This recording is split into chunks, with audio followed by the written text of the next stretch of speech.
Hi everybody, Zach here for another episode of our flagship program, The Spideydude Experience.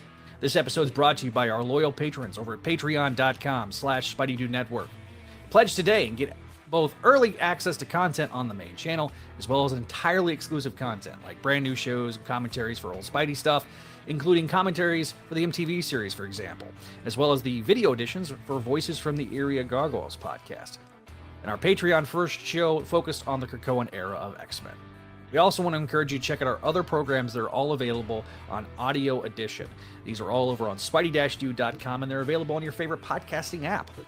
Shows like Clone Saga Chronicles, the show that started this entire network, Spectacular Radio, Spectacular Sal Buscema era podcast, Amazing Spider-Man Classics, the Slot Symposium, and the sister program on this channel, Make Mine Mayday. As always, be sure to hit the like button. It really does help us big time in the algorithm. And additionally, if you have topics you'd like to cover on a live show or in a recorded medium, make sure to leave a comment down below the description or shoot us an email at SpideyDudeRadioNetwork@gmail.com.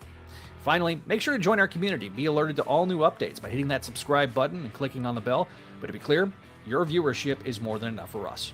And if you want to hang out with us off YouTube, you can always go to our Discord, where we have all sorts of fun stuff, or you can join us on our social medias and follow us there. All the links are down in the description below. As always, we want to be making some references to visual aids and or live comments. If you're an audio listener, pay that no mind, but leave that 5-star review for us. Any and all feedback we will read on future episodes. Thank you, and without further ado, let's get rolling with this episode of the Spideydude Experience.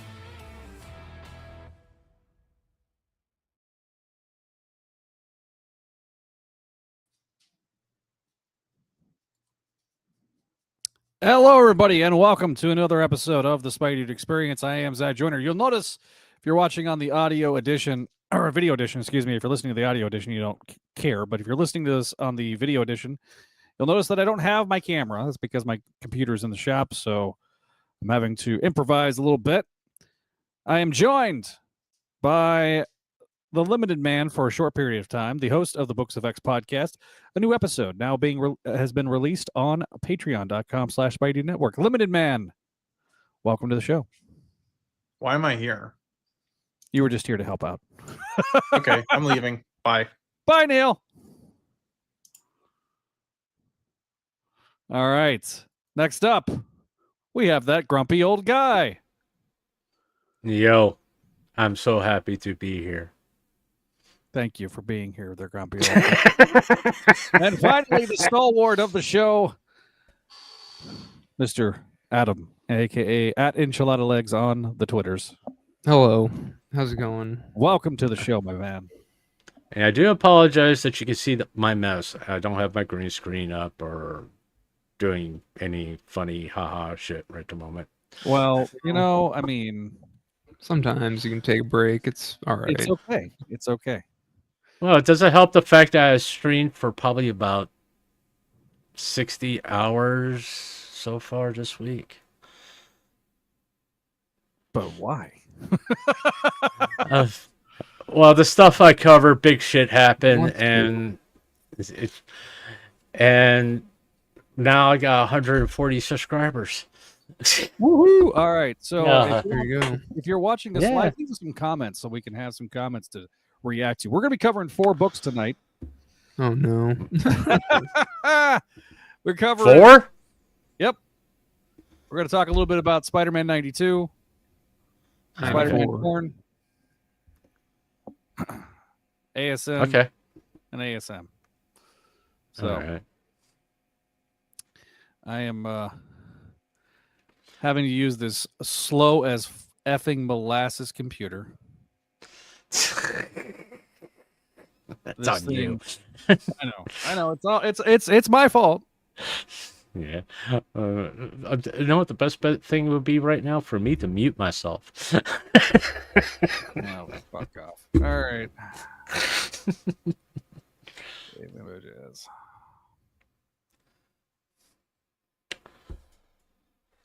I was kind of scared that there was going to be another 13 or 14, but because it's been like this is going back to like season 1. I think I started. I've for almost 3 years I've had this computer. So Yeah, it's been almost 3 years. So season 1, season 2. My camera is too advanced for it to accept the drivers. So It's a first world problem. it's absolutely Yeah. a first world problem. Yeah. All right, so let me add files here. Just out of curiosity, couldn't you link your phone to your computer? I mean, Hardwire? I suppose I could have. If you had thought of it? Probably. We need the right cable. That could probably. Yeah. The difficult. problem is that I've got a couple of. For the most, okay. So here's the thing. This is completely first world problems, but I literally have like maybe 2 USB-A to USB-C cables, and there's no USB-C connections to this computer. So if there was, that's an entirely different story. But there's not. All right, so we're going to talk a little bit about this particular book with Pepe Larraz on the artwork, which, yay. Where'd Neil go? I know. All right, so. All right, let's talk a little bit about this issue. We're going right in. Okay. Yeah.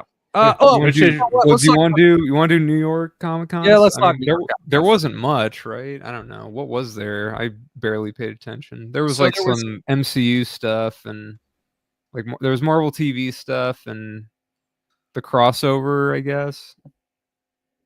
For Yeah, Spider-Man alright, and Venom and the toy things. Yeah, there is statues toy- that you don't like. It's not that I don't like the statues. It's Marvel. There was a funny someone made a funny meme image that was like the people who like Marvel Rivals don't want to buy these statues because they want basically statues of the women characters.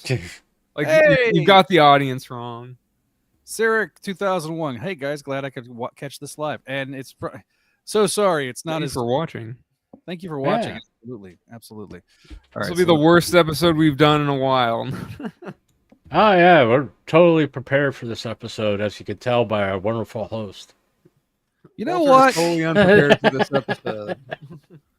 You know what? I'm just.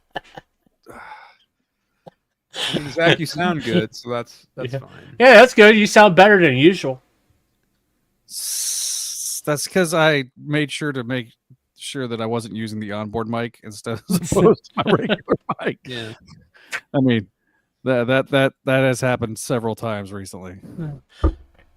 But then to continue with my meme thing, like people did argue that the audience for Marvel Rivals would want the Venom statue. Of course. Of course. All right, so we've 'Cause gotten a lot Venom's of got those freaks out there. So we'd have the big crossover. Oh God, yeah. I'm gonna say right now, I don't know if I'm reading the Venom stuff, like unless it's All right, here we go. Even if Amazing it's Spider-Man. if it's necessary, maybe, but even if it's not, like if it is, I don't know. I'll read. This is like a 9-part thing. Jesus. All right, so Spider-Man, Venom, and Carnage are caught in a death spiral in an upcoming crossover event from Joe Kelly, Al Ewing, Charles Soule, Ed McGuinness, Jesus Saiz, Carlos Gomez, kicking off this February. So we have Death Spiral Part 1, which will be kicking off with the one-shot because you demanded it. We'll bring any new reader up to speed. Joe Kelly and Al Ewing and Charles Soule and artist Jesus Saiz do their greatest Marvel work yet, allegedly. That logo is so bland. Like I'm surprised. Like Spider-Man is. I would expect like the spider. Like they use the same font for Spider-Man and Venom. I would think they would like at least change up Venom's to be his logo or something. Yeah, because the Spider-Man one fits, but like I don't know. You know what I'm saying? Yeah, I see what you're saying. It's a bitching cover though. Yeah, it's all right. Like, I like the Spider-Man in this cover. Yeah. No. God, I hate Marvel's website. Yeah, I don't know. Their website is not.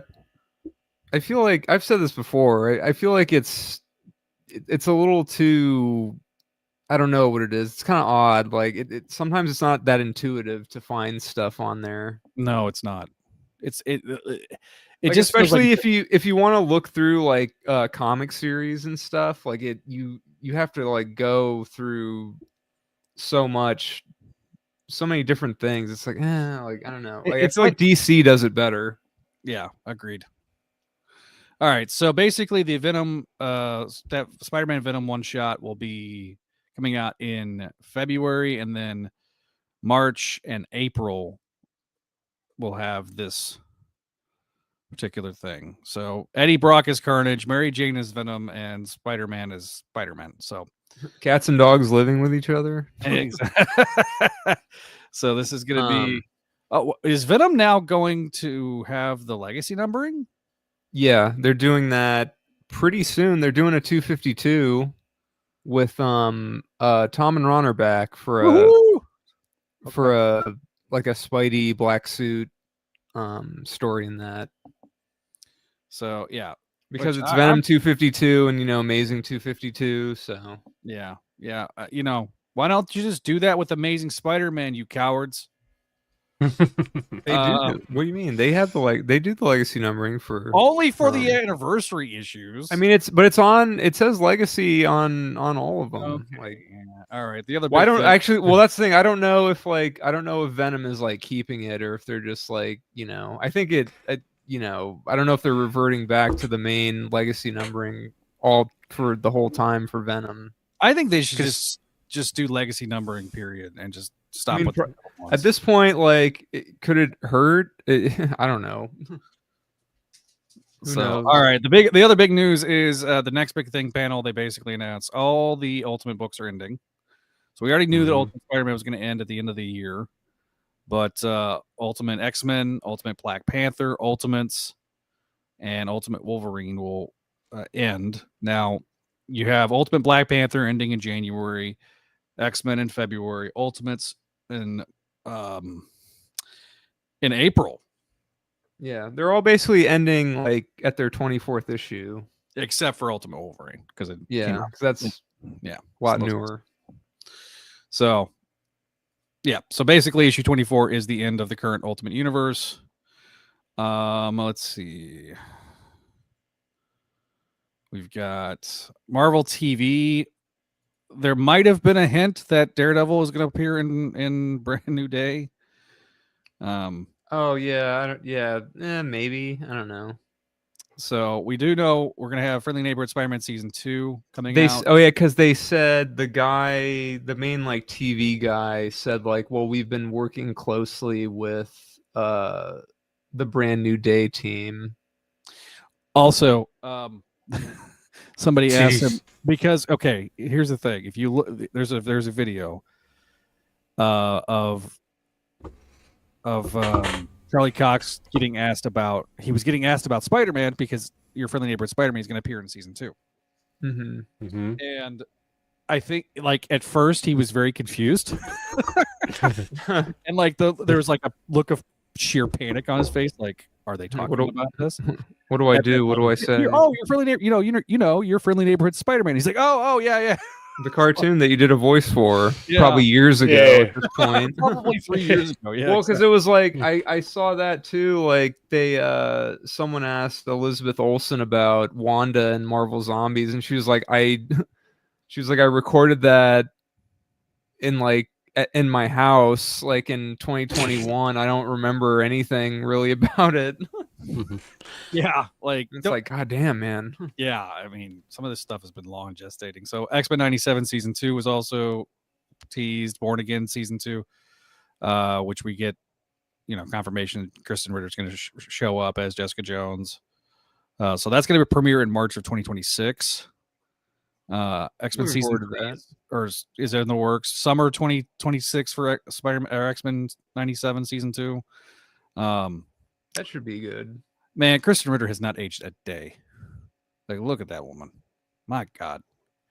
More or Wonder less, Man yeah. is coming out in January now. January of this year. So, Next year. and then Vision Quest completes the trilogy. Yeah, the WandaVision, Agatha, and this. God, I hope it's better than Agatha because I really did not. That was a chore for me to get through. Agatha was okay. It's just I But- know I'm not the target audience. Sure. It's I don't know. I mean, I watch these things. I kind of pick and choose at this point, sort of, but not really. It's just kind of like, oh, like, well, honestly, it's like, does my mom want to watch it? It's like, okay, then we watch it. Let's go. McFarlane Toys. What I do want to say about the Venom thing, real quick, is that I don't like that they're like it's nonstop. You know, we've got this what's going on in ASM right now with the two different storylines, Peter in space and like Norman and Ben on Earth. And then right after that, it seems like we're going right into this Venom event. There's like no breathing room. I don't like that. I don't like that they're just kind of like not letting that breathe, you know? Does Marvel ever let anything breathe? I guess not these days, but Yeah. I feel like, you know, I was thinking about this. It got brought up about, you know, Peter and, you know, I guess it's on Twitter. Like someone was like, "Oh, is ASM bad now because they basically don't do one-shot issues in the regular run? Like, you know, like they do a random issue that's like done in one that's just like him helping out people or whatever. You know, it's a very grounded thing." And I was thinking, well, yeah, like when everything's a 5 or 6 issue arc, you can't really do that. I guess unless you kind of start the arc with it, but then it goes into something else. But it made me think too, like back, I mean, I feel like it reminds me of the first year or so of Spencer's stuff that kind of started a little more grounded and low key. Yeah. At least with the trivia arc, you know? Like that was like 2 or 3, that was like 3 issues or something. Mm-hmm. And that, to me, I feel like that was maybe that I can really remember that besides some random like story, I guess in Wells's run, I guess maybe in Beyond there were some like breather issues, but it feels like we haven't gotten some breather issues in a while where it's just kind of like a fairly low stakes grounded thing that maybe has something else going on, but nothing too earth shattering or world ending. Anyway, Greg, the reason I am off camera is because my computer is in the shop. So, Finkman actually answered the question. Thank you for that, Finkman. All right, so we've got. I did pull up the rivals for those that are audio listeners. Sorry. sorry about that. Marvel Rivals. So we got Incredible Hulk, Venom, Iron Man, and Spider-Man that's going to come out this fall. So probably within weeks of it being announced. Anytime McFarlane like announces something, it's like they're about to ship. So if you like Marvel Rivals and you like the designs for Marvel Rivals, these are the first things that are showing up that are not import figures and stuff. So looks like they're also going to do Captain America, Doctor Strange, the Mighty Thor, and the star of the show, which is the greatest character that's been invented in the last 50 years, Jeff the Land Shark. Yeah. They all look nice. Everyone likes a cute character. So, all right. So we've got the coming in January 2026. This is the statues that allegedly I don't like, according to Javi. I know you're listening. Hi, Javi. No, it was more I thought it was more the rival ones, the rivals ones. I just. But do you not really like these either? So having seen some of the statues are absolutely gorgeous and they're really cool. Yeah. Well,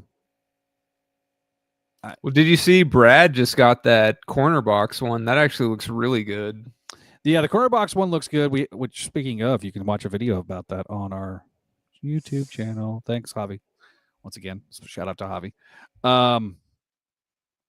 Okay, so we've got, so for our audio listeners, we've got Strange Tales, Doctor Strange, Torment, the Lizard from Torment #2, Spider-Man from Spider-Man #6, Juggernaut from Todd's final issue at Marvel, I think, which was Spider-Man #17, the infamous Sideways issue, and then Gambit from X-Men #1. So Doctor Strange looks bitchin'. So does the Lizard. That Lizard looks good. Spider-Man, I've never been a fan of that pose. Just Juggernaut. Well, he's going balls out. What's wrong with it? And then Gambit. I think like all of the, especially if you're like a 90s show X-Men fan, like if you get all the ones from the X-Men 97 cover, it's going to look really cool.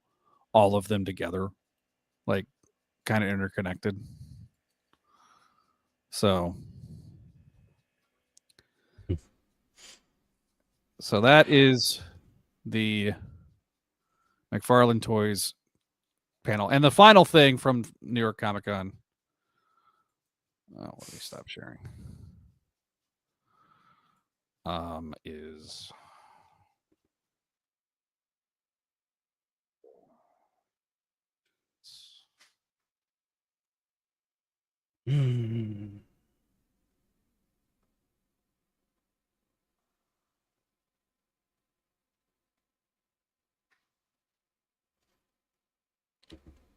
Did his Final mic die? thing. no, it's still here. It's... All right, so Leaving us in suspense. yeah, we got Marvel's. He's hand cranking his computer right at the moment. And cranking. I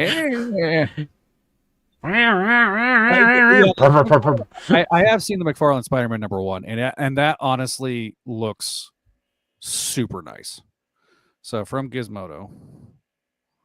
All right, so let's talk Marvel Legends. First off, this is the new made-to-order Apocalypse. So this is going to be coming out next year. Basically, instead of doing a HasLab, you pre-order and then it ships when it comes out. This is a 12-inch figure. It isn't. The colors are inspired directly by the 90s show, so it's the more purple and blue as opposed to the blue and silver.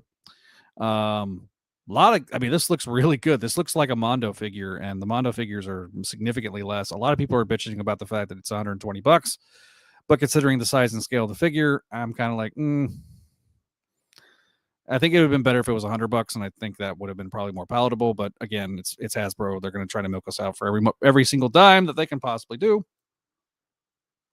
So here's a Cable from X-Men 97 as a comparison. This is inspired by X-Men 97. Apocalypse is going to be the big bad for season 2. So next up, we've got James Hallett, Logan. This was revealed originally at San Diego Comic-Con. This is him in his World War II regalia. So he's nice. The Build-A-Figure for Executioner. So more pictures of that. We had Inhumans, Medusa, and Gorgon. Going to be a 2-pack where you have a swappable head or face swap, looks like, for Medusa. She is in the super articulated body, so that's kind of interesting. And then Gorgon, I think, is all new sculpt. They kind of reuse a little bit of, I believe, the Caliban body for this. That's interesting. Says perverts everywhere. So yeah. So clicks on the picture. I'm just swiping through. So then we've got. I know. I'm kidding. We've got Marvel's. We got Black Bolt and Triton. This is Inhumans. So this is first time we've seen in a while Black Bolt. I've seen the comparisons between the original one and this one, and this one is actually an upgrade. So if you want an Inhumans shelf, this is going to be the best way of doing it. They did the Crystal and Lockjaw 2-pack last year, so we're getting closer. Triton, this is the first time they've done Triton, so all new sculpting with him. So And then we get to the main event. So the big two, we get a new Spider-Man 2099. If you have, I was like, I swear they did one, and yeah, they did, but they this did. one's a little different. They did this in 2021. He was on the original Spidey Pizza Slice Spidey Buck. This is in the Renew Your Vows body and a little bit lighter color. So he and is the mask is a little different. Yeah, it's new sculpting. The eyes are a little rounder. They're not as sharp and pointed, tiny. Look, this thing looks freaking gorgeous. This is going to be a part of the mainline wave for next year. So I expect we'll get announcements at MCM London later this year. That's when they've typically announced other parts of the main Spidey wave. So so does come with a new cape. I thought it was the same cape as the Unlimited Spider-Man, but it is not. He does also have the toe articulation. So this is exciting if you are a 2099 fan. The other one, got to pull this one up. Cardiac has been one of the most requested figures in a long, long time. And he's finally going to be on the 90s retro card. I can't remember the name of the YouTube channel, but there was a guy that used to work for Hasbro. He has a YouTube channel, started his own toy company. And so he was the one that had said publicly that the reason that they never did Cardiac is because they didn't want to pay Eric Larson licensing fees. Wow. So damn, man. Yeah. So don't get into comics, everybody. Do something else. Yeah, Cardiac. You will not get paid. And then, so that's the 3 Cardiac images, and then we have this is from Dark Avengers Spider-Man. So he's the new 6-armed Spidey. This is completely penless, which makes me think that we're gonna. I don't like how they did the spider, just because, like, you know, the way the body is. Yeah, move it around like that. That looks a little odd, but it's cool. Yeah. Otherwise, I do kind of like how they did the arms, though. Yeah, the arms look good. The articulation is kind of there, which I'm somewhat surprised by. But yeah, no, this is gonna look really good. And then it's basically it's essentially that Secret Wars Spidey, though, right? Like that. Oh yeah, it looks like it's the Secret Wars Spidey, and then they kind of used the original buck that they had for the 6-armed Spidey did not have any diaphragm cut, and so it was just rigid. And so it's fine, but then they kind of went back and did a little bit of tweaking and redesign. So when they did the Morbius 6-armed Spidey Walmart exclusive 2-pack, they were able to kind of do a second round with it. I'm kind of, this is also part of the Executioner wave, by the way. So I don't it's one of those things. Do I consider this a Spider-Man figure, or do I consider this more a new Avengers or Dark Avengers figure? I lean towards the latter, not the former. Mm-hmm. All right, so then we've got the original Ghost Rider. The original Ghost Rider from which is, it looks really good. We've got what's this name? Vitron. This was also announced at San Diego originally. They just had the digital renders, so this is him part of this wave. We've got if you're gonna have Executioner, you got to have oh god, what's her name? Enchantress. Thank you. We've got Iron Man Mark 72. Who knows? And then finally, Werewolf by Night, reusing the that's pretty good. Reusing the Jackal body, which is kind of fun. I don't know, where was it? It was maybe in our Discord. Someone was like, they didn't give him a ripped shirt, and it's like, that's fine. I don't know. No offense, but it's like, that looks like Werewolf by Night in the comics. So we've got Phantom Rider, Warbow, Enchantress, Werewolf by Night, Iron Man Mark 72, the World War II Wolverine, and the Dark Avengers Spider-Man. They're all available for pre-order now. Then there was also Black Series, Darth Vader, Boba Fett, Darth Vader with freaking actual, cloth, which is nice. Patrol Oh, it's fancy. yeah, right. Vintage collection. So we got a Padme and her Attack of the Clones.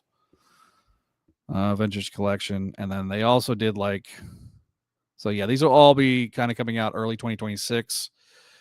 Like I said, the stuff's available for pre-order. The 2-packs will be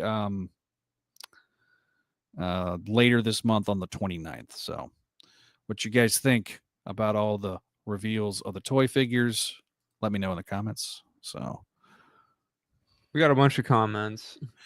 Zach, do you know what the MJ buck was used? So I believe, just going off of my memory, I believe that was the body, the base body is going to be the Shriek body, and then they kind of sculpted over it.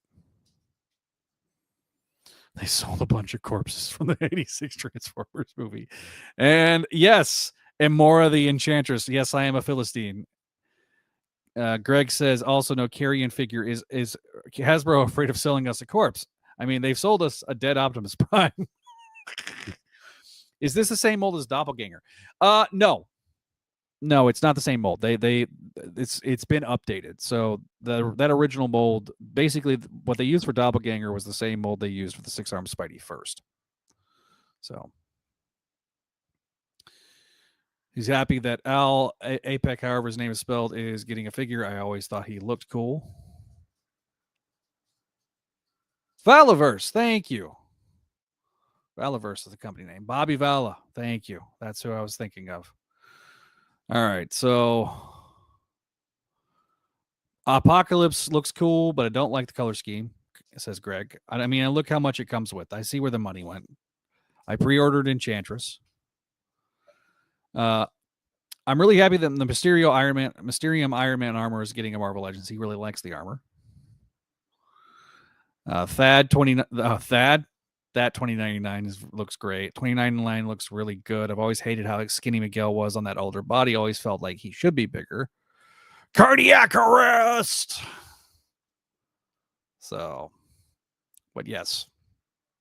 Thank you guys for the questions and the comments, guys. So Javi does have the MJ Magic the Gathering. Also, you did buy a pack of Magic the Gathering cards, so check out our shorts coming soon for that. So, try to think, is there any other things that have come out since last time we did a news? Probably not. No. All right, so let's do we want to do Torn and Greg, if you want to come on and talk about Torn, I don't know if you've read it yet. We'll do Torn and 97 together, or we can do ASM first. Knock ASM out. I'm asking you too. Oh, okay. Now, if Greg wants to come on, because I know sometimes Greg's time is limited. It's like Greg, read Torn ASAP. I've so not you can be on Torn. for the So you can be on for the next one. Yeah, so read it for the next episode that we'll do, because we were planning on doing Torn as a separate thing. So, oh, gee, thank you for while I'm sitting here trying to speed read it. No, we're gonna still do Torn number 1. Okay. But you don't depart yet. We'll do ASM first. Yeah, let's do ASM. All right, so feel the effects of Imperial. ASM number 13 is written by Joe Kelly, with art by Pepe Larraz and Garcia. We open the issue with the not Guardians of the Galaxy, led by Spider-Man, trying to lead us through. So, previously, Spider-Man was defeated in combat by Hellgate, a being of unknown origin, and went missing afterward, leaving New York without Peter Parker and his web-slinging alter ego. In fact, Peter had been knocked light years into space.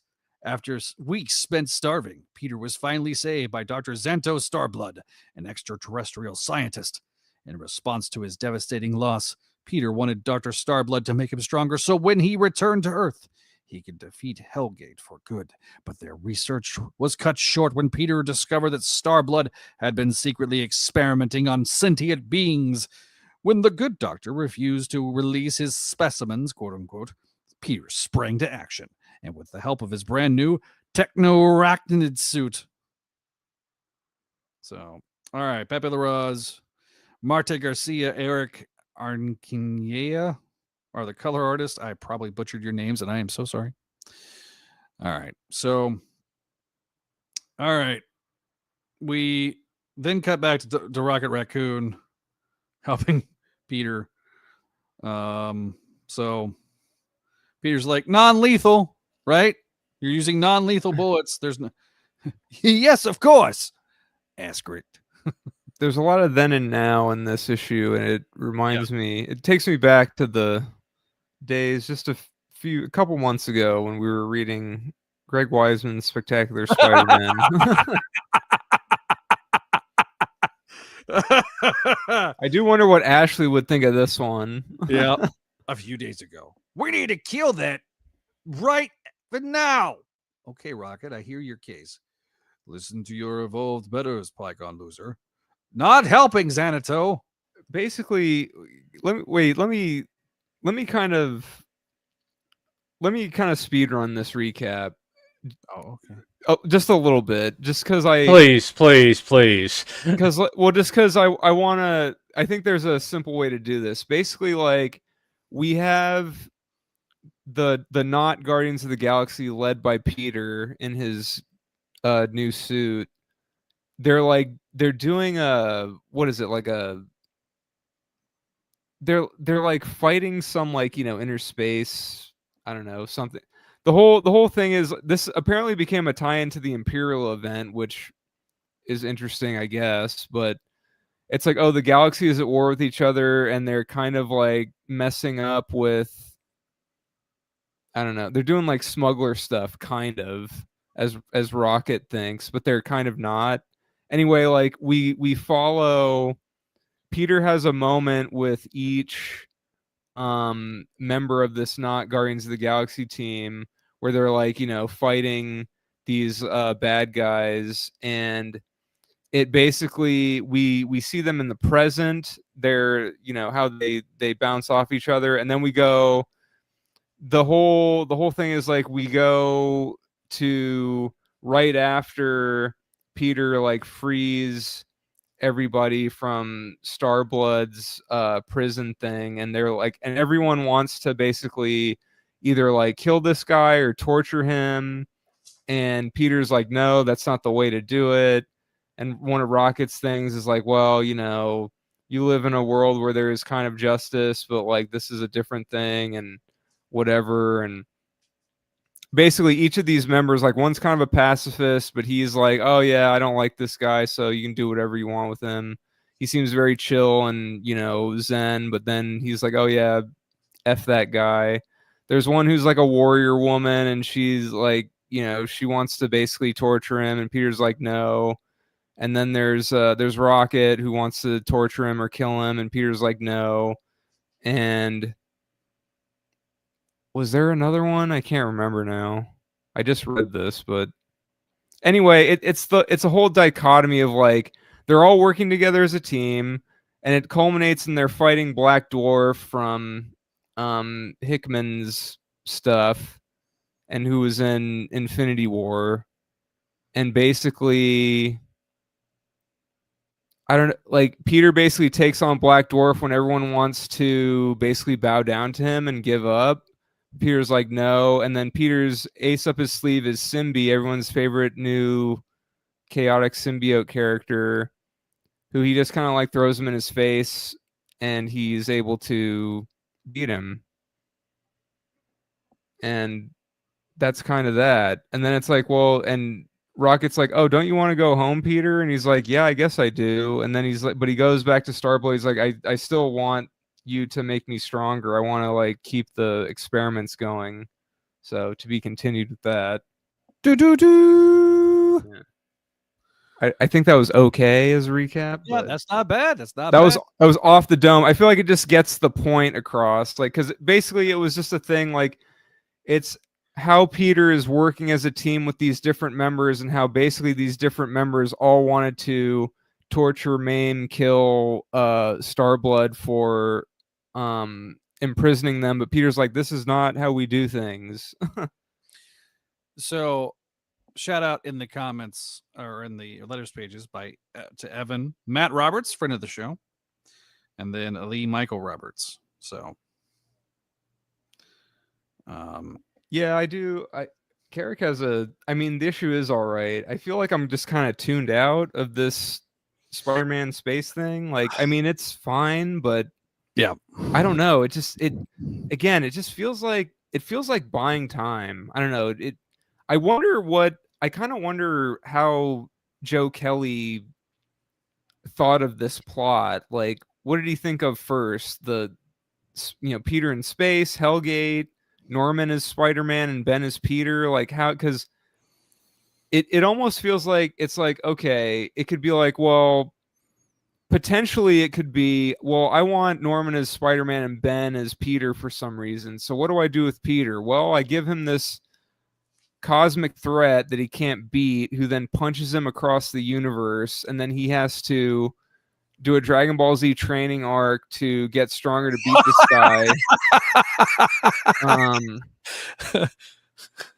I don't know, because it's like two kind of very different stories. Like, I don't know, because it feels like, I guess, like Ben being Peter has been set up more or less. Like, Ben wanting to kind of take over Peter's life has sort of been there since Wells's run, and Norman has been going back and forth being a good guy and a bad guy over the past couple years. But it's like Norman as Spider-Man seems so random that, like, I don't know. I'm just not sure. If it really does feel like filler.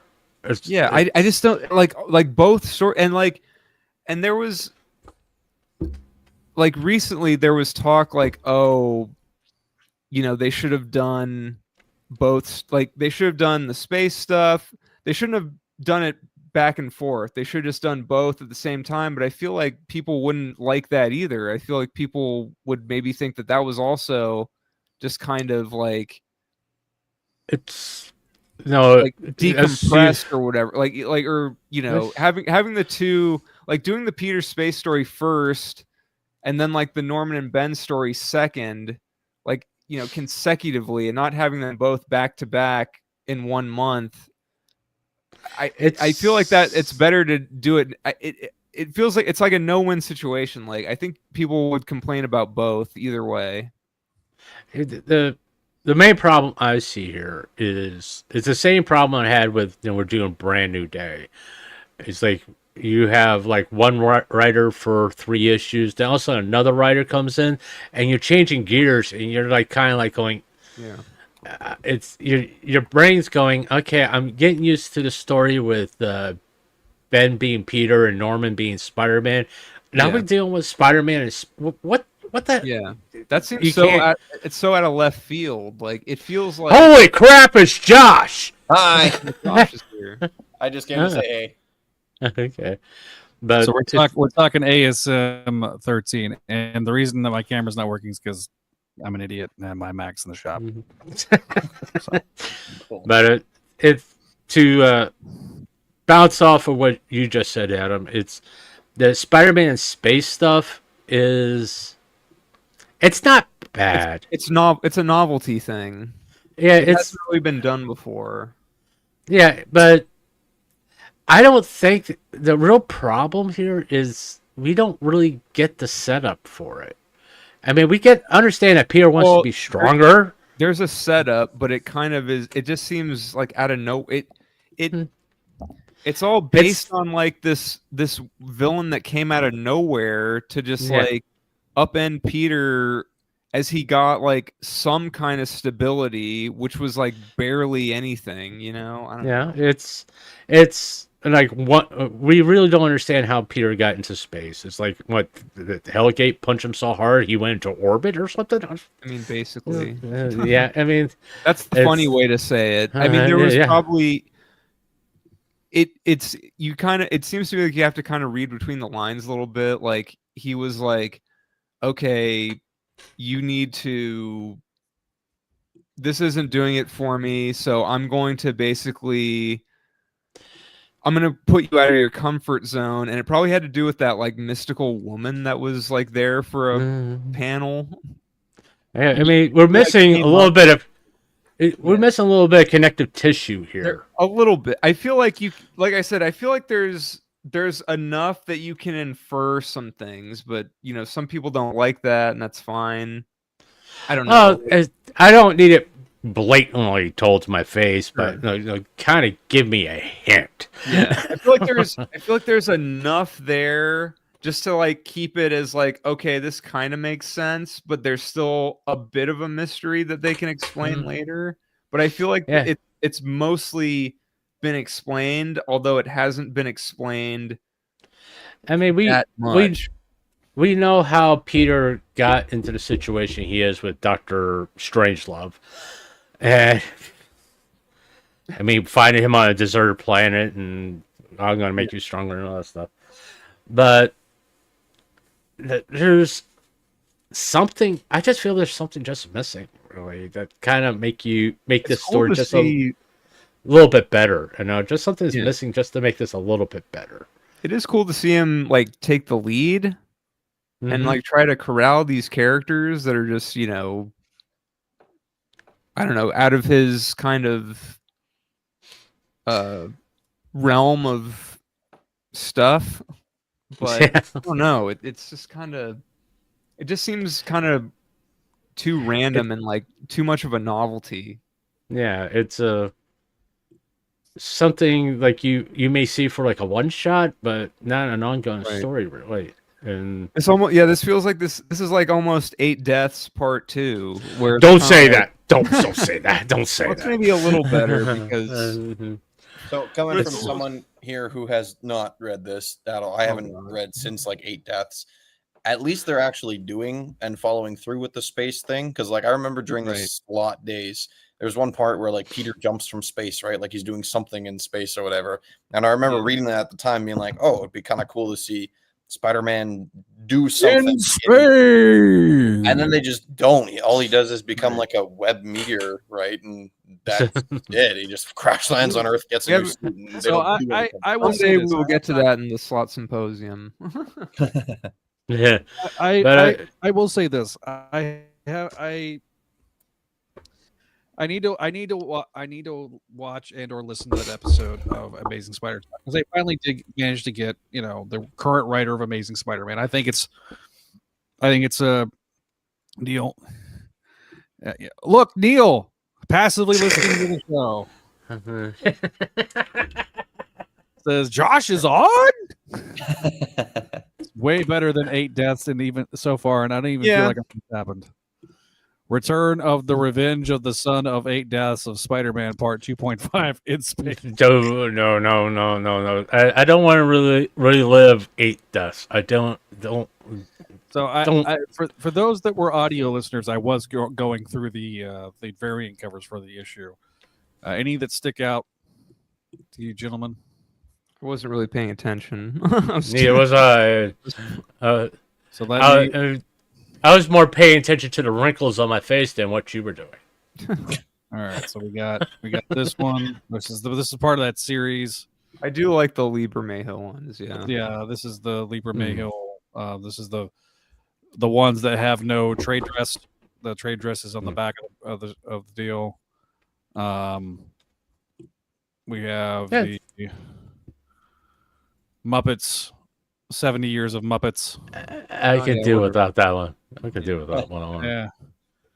I actually really like this Pepe the Roz cover better than the actual regular one. Hang on. Which one? I wish, the thing is, I think if they're gonna do these like Muppet and Disney character variants, they need to like fine tune them to the actual characters, because sometimes they do, like they did it with, I don't know, a while, like somewhat, I don't know, within the past year, they did like one that was, I don't know, it was Avengers and it was on Spider-Man, or it was Fantastic Four and it was on Spider-Man, but they were, you know, Disney characters, and I don't know. I think they need to just like if you're gonna do that, do it for the Fantastic Four, the X-Men, the Avengers, Spider. Like tune it up to the actual The character. book that it's representing. Yeah. Not Yeah. just a random one. But Yeah. but it's on ASM, which is the book people actually buy. Yeah, that's the thing.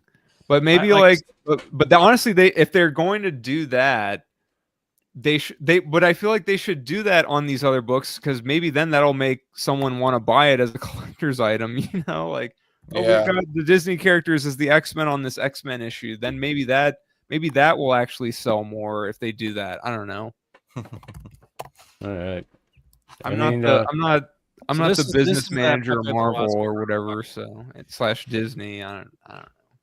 And to explain why I don't think this was a bad comic, there's enough there. The interactions with the other Peter's interactions was on point, really. Sure. He was not really out of character, but there's something as far as the story goes itself. The art was really good, by the way. I love the art. I mean, you can't complain about the art. There's a goofy, expressive face Laraz does that I want people to talk shit about, like they do for the art on the other series. They won't because it's not too. X-Men 90. Are you talking about Spider-Man 97? Well, yeah, but I mean, like, but in this, like Laraz does this. I mean, it's really not. It's a very expressive face, more so than the other ones Laraz does in the issue. And I feel like, oh, can people criticize this one? Like, but they won't because they like Laraz. So, well, the thing is, it's not a bad face at all. It's like it's a very expressive face, but it looks kind of like if you look slightly weird. Just it's not really that weird, like.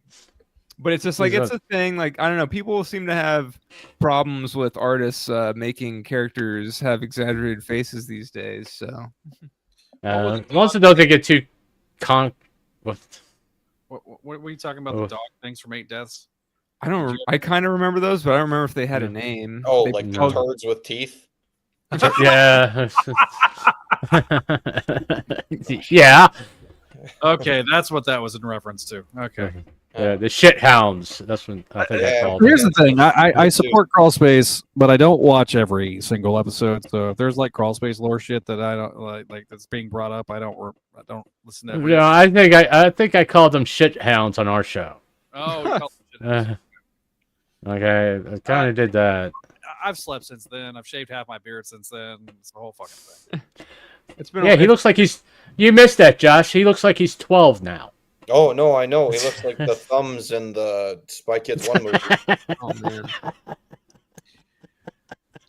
Love you, Zach. Love you, Josh. I don't want to tell you to go after yourself, but now we know why Zach's. We know the real reason why Zach's camera's not working. No, that would be because my camera is too new for this computer. Yeah, stick with that story, buddy. Yeah, suck a dick. It's.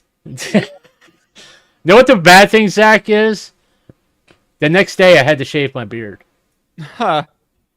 Oh, because you had that CAT scan? No, I had to go to a dermatologist and they had to look at my face, so I had to shave the beard. I already knew I had to shave my beard. That's the reason why I wasn't too upset. Well, if I lost, you to do it. He's like, if I gotta do it, you might as well. And I'm a good friend. But Zach, I was gonna say I have a character for you to play if you ever come up to Winnipeg. Finally, you can play Steve from Blue's Clues. We just got that as well.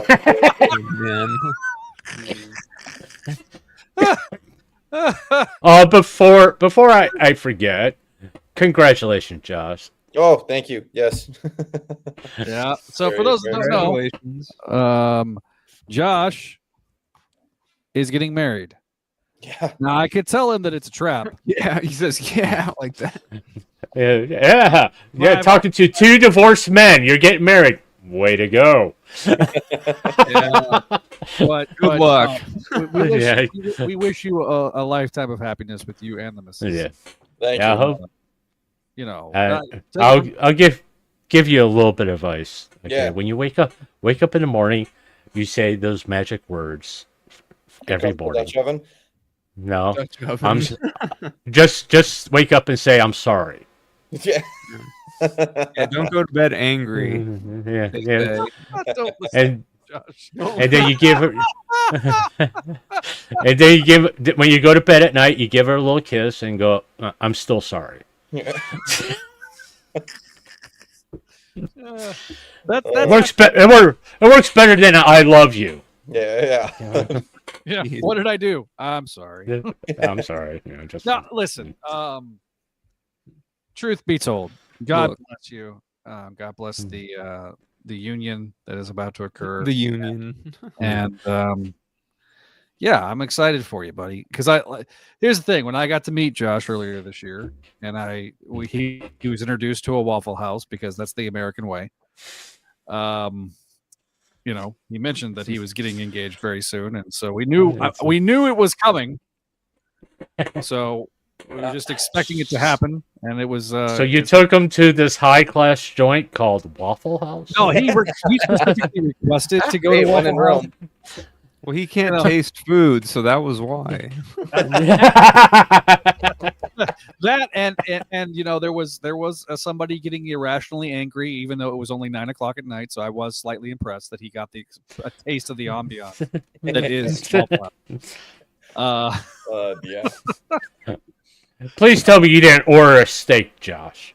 No, I got probably like the Goliath breakfast or something. It was just he literally this man put away one of those giant ass burgers that you get at like Texas Roadhouse. Not only he put away the giant ass burger, he then puts away all the fries, cleans his plate, then proceeds 15 minutes later to eat the largest meal that you can get. The giant ass waffle. Instead of like cutting it up and eating it, no, he folds it like a taco and just smashes that thing like he was Smart Hulk from Avengers Endgame.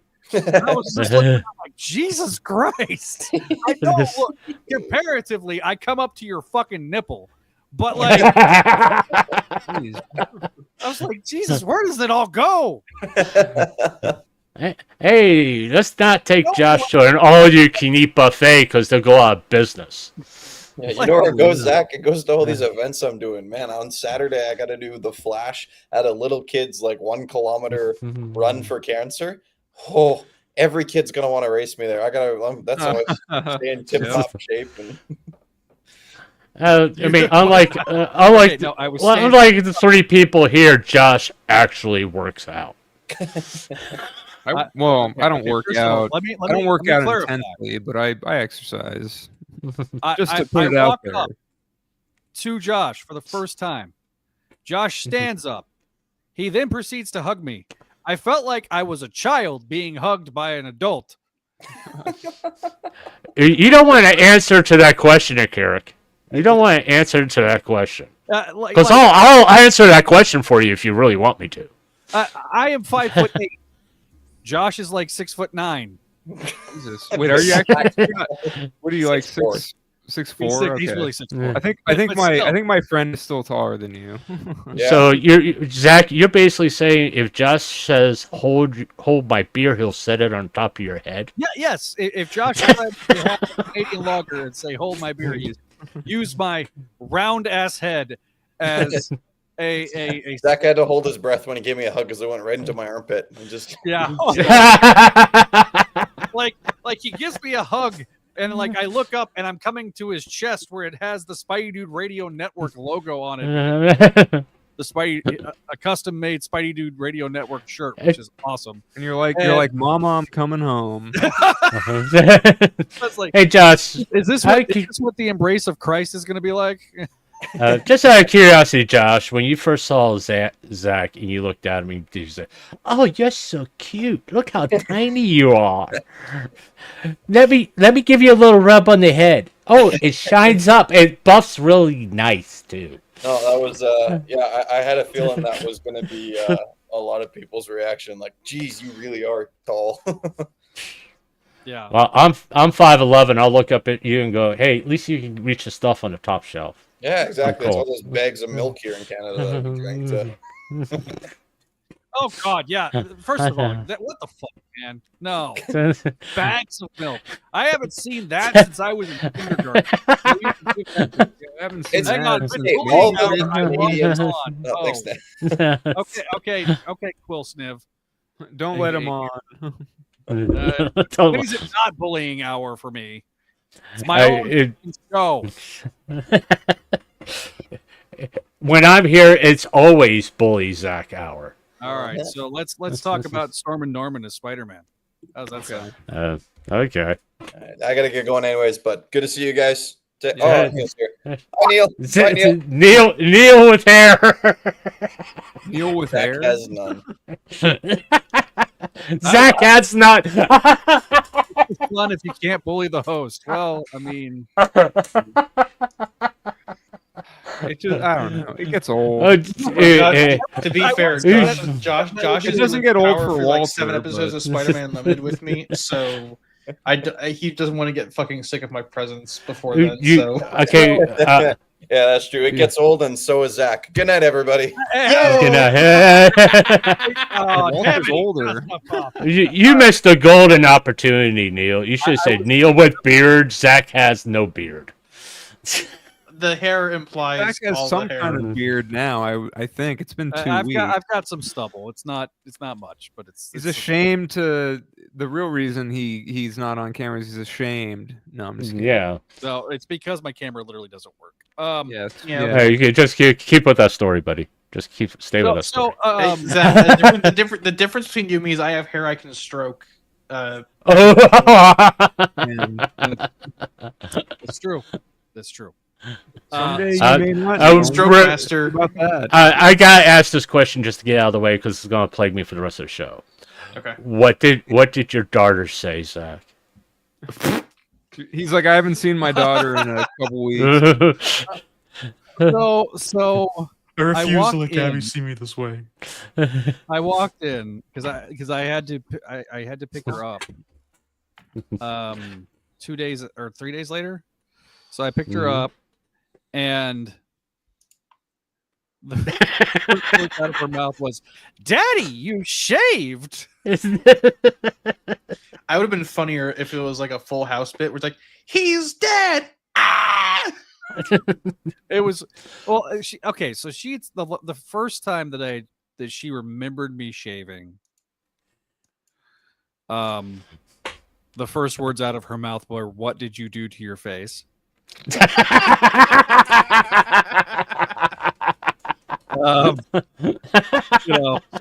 in that regard, this was a better reaction. But she was, she was so much younger. She was probably like 3 years younger. She probably still remembers. It was one of those things where she's only seen me, and the thing is, she had seen pictures of me without facial hair, so it's not like it was completely a surprise. Like the wedding photos, I think that she's seen of like me and Ashton's wedding, I was clean shaven then. I need to meet your daughter to train her. No, you don't. No, don't ever phrase it like that. Ever. Just hey, this is how you pick on your daddy. So next time he shave his beard, you look at him and say, Oh my God, what's wrong with your face, Daddy? you look a lot younger without the beard, but you can really see the wrinkles now. Fuck you, asshole. So yeah, no. So I just want to point out real quick, my dad texts me while I'm at work today, and he shows me a picture of like what I think is a Mini. And he's like, new car. The old one was totaled in an accident 3 weeks ago. So like, what the fuck? You waited 3 weeks to tell me you were in a car accident? That's Thanks, old dad's. man. Wait, real quick. This is a Mini, right? That is a Mini Cooper. It doesn't mean yeah, it's a Mini Cooper. Yes, Okay. an ugly ass colored Mini Cooper, but it's a Mini Cooper. This looks like something you'd find in Looks like it looks like a fucking pickle. Yes, it does. It looks like something you get out of a gumball machine, to be honest with that. Like, it looks like a fucking thing you put in like a Super Monkey Ball game. Yeah, I have a buddy of mine that has like this 70s kind of dune buggy looking car that he calls the pickle because it's green. But like that green was done on purpose. And somebody in the British Isles thought that was a great idea. So it's sort of like what it was like when I was shopping for a car. I wanted to get a Mustang, but the only Mustang I can possibly get was piss yellow. I'm like going, I guess I'm not getting a Mustang. Because I'm not gonna drive around in a piss yellow Mustang. So, growing up at the house that I grew up at, there was next door to me was a 67 Mustang with a cream soft top. But it was that gold gunmetal gold.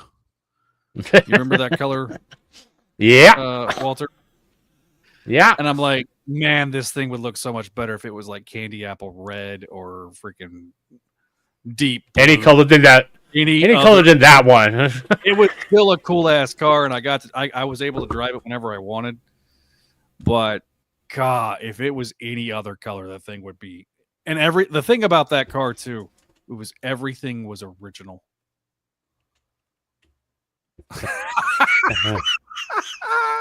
The pickle mobile. Neil, you need to text your dad to the pickle mobile. Okay, well, I'm not doing that because it's 11:30 where he is, but I'll text him that in the morning. just report back on what he says, because if he tells me I'm out of the will, I'm blaming you guys, and I'm taking everything you own, Zach. Hey, Dad, nice to see you got the Dill Picklemobile. Yeah, that's a real lovely color you got there, Dad. It's not don't worry, that's your inheritance, by the way. The Mini Cooper. You know what? I'd fuck with it. Wait, hang on. Fuck. Oh God. So here's my thing about like they're cool cars, but the maintenance on those things are a effing nightmare. Well, yeah. Yeah. So, I mean, because I briefly considered getting one when I was looking at a car for me, but I didn't do it. All right. Sorry, got to mute. Hey, yeah, make fun of the guy that has cancer, Neil. Way to go. You're welcome. What? What? What? What the? What did you say, Neil? He made fun of me coughing. Oh. And Adam leaves the show and says, I'm done. I'm just done. I was like, I'm hoping out of here. All right. So let's. It was well. I know when I can take a break. this was an interlude, an intermission. Okay, Yeah, I can. Let's get back on track, guys. Sure. Yeah. Yeah. We're an hour in, so Yeah. This is. like I said, this is I'm our leaving. worst episode in a while. No. All right, But Brian, I I say had my that. fun, I had my fun bullying Zach. So I mean, Neil, don't you want your mic stopped working there, Adam. You cut out for some reason. Yeah. Do you want to renew Starman Norman? Can By the way, you hear me now? Yeah. Neil, since you Okay. used this image for our outro, I'm not updating it. no, No, that's no. fine. The other It is one's better. interesting how the outro was the regular suit, and then when they finally published the issue, Yeah. Well, they kind of I had assume it's because they to. didn't want to spoil the Yeah, they didn't. mystery of like. Yeah. They did that Oh. with They did it with the John Romita one, the junior, the one he's like he's doing this. He's like almost dancing, but it's He's doing the fucking Thriller dance. yeah. he's doing the. But then they like your Parker dance. they didn't Yeah.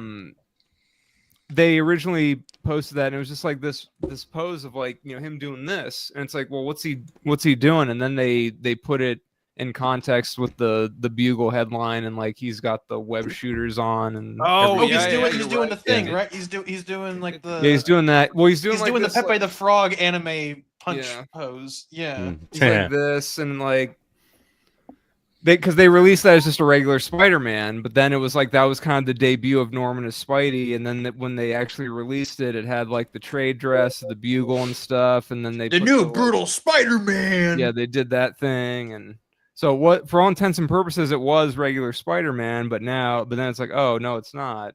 And so they kind of did that. I think when they released this, it was the same kind of thing. But I think they've given it the pretense of it being Peter, since Norman's been like actually revealed now. I think all the covers going forward have him like. Well, it's funny because even in the letters pages of these two issues, like because they didn't have Lowe do the postscript. Thank God. And yeah, I mean I hate to say it's not that much better, but I mean, sorry, assistant editors, but can I just say I found out that one of the most dumbass events in X-Men was edited by Nick Lowe. So, but what the thing was, it was funny because I was kind of reading those the posts, the letters pages things, and like it almost seemed like some of their responses, it's like they didn't know that like it was already revealed that it was Norman, you know, like they were still kind of holding on to the secret. Yeah. Only a little bit, because it was like, oh, in this one, it's like at the end of this issue, it was like, oh yeah, now it's revealed, and it's like it's Norman and Ben, and Peter's in space, and it's like, yeah, we knew this, guys. Like, but to elaborate, I was talking with some friends in a Discord server about how fucking stupid Schism is. The one where Wolverine's like, I've packed the island with 2,000 pounds of bombs to blow up this giant sentinel. Unless you get the fuck off the island, Cyclops. And then Cyclops decides not to because of pride or something. And I'm like, this event is fucking stupid. Who edited this? Oh, Nick Lowe. That makes sense. Yeah, he was the X-Men's problem before Spider-Man's problem. The way he was their problem before he was ours. Aren't you so happy we're talking about the Marvel editorial team like this, Zach? He doesn't give a shit. He agrees with us. Here's the thing. Well, we want them on the show, but it's also like, are they gonna come on the show? It's whoa, no, don't say it like that. Where do I expect Nick Lowe to come on the program? No, probably not. No one's gonna get him on the show. But has Spider Talk even gotten him? No, I don't think so. And they won't. They barely. They will, like at the end. They might now that somehow Dapper Dan will pull out of his ass. Oh yeah, we got the Nick Lowe interview at the end of. But I feel like Lowe is like too. The thing is like, I mean, I hate to say this, but like Lowe has that's his like real job, you know, and he doesn't have the time to like do a podcast, you know. Joe Kelly's a TV writer who does comics on the side. Well, and the thing is too is like, yeah, well, Joe Kelly could be doing a bunch of, you know, better things than doing a podcast talking about his Spider-Man run, because he is like an actual TV writer, as Neil says. But also, he's one of the Man of Action guys. He's got plenty of stuff going on. Ben 10 and all that, like, you know. By the way, I'm kind of shocked that they announced the Dynamite the Ben 10 comic announcement. I'm surprised Kelly isn't doing it. It's Ben it's Ben Casey, right? Or Joe Casey. Joe Casey. Well, Joe Casey's doing a lot of comic stuff these days too, so. Yeah. And they got Robert Carey, who I'm actually Twitter oomphs with, so. The thing is like, I just, like, because they rely on the writers and the artists to promote the work, essentially. Yeah. So, I just like, think it would have been more prudent to get, like, one of the guys who co-created Ben 10 to do this, you know, new age. But that's true. Well, I'm talking about just in general, like for like interviews and promotion and like Joe Kelly will go on Spider Talk because I think they've talked to him before, so it's like, okay, like, will you come on to, you know, talk about the run with us? Like, sure, because he has to. Well, he doesn't have to do it, but it's like, oh, this might be a good thing to do for PR. And to be frank, I think Lowe is self-aware enough to know that every time he opens his craw about ASM, he puts his foot in his mouth. All right. Yeah. So Speaking of ASM, Yes.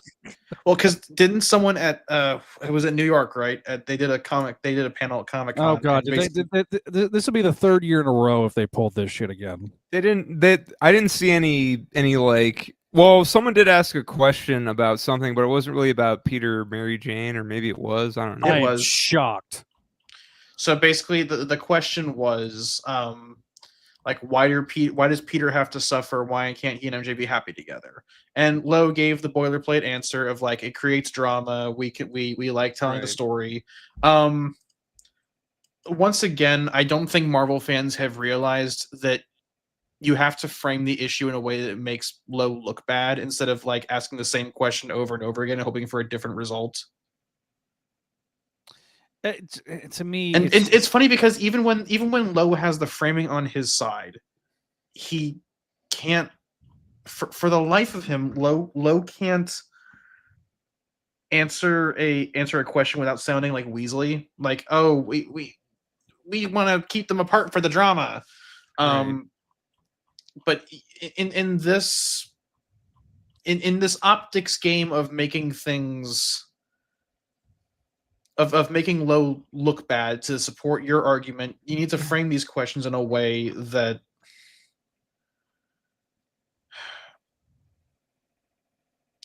in a way that doesn't sound whiny and pretentious. well, it's You need just to put them on the hook. it's one of those things where it's kind of like I feel like these days it's different. There's a lot of positivity talk out there, and I like that. I'm fine with that, but I feel like these days it's like criticism, no, and I don't totally mean that, but it's kind of like you have to dance on the fine line of like you kind of have to kill them with kindness, I guess. Right, but the problem is that the way people are asking these questions, they're causing Lowe to retreat deeper into like, we're doing it for the bit. You know what I mean?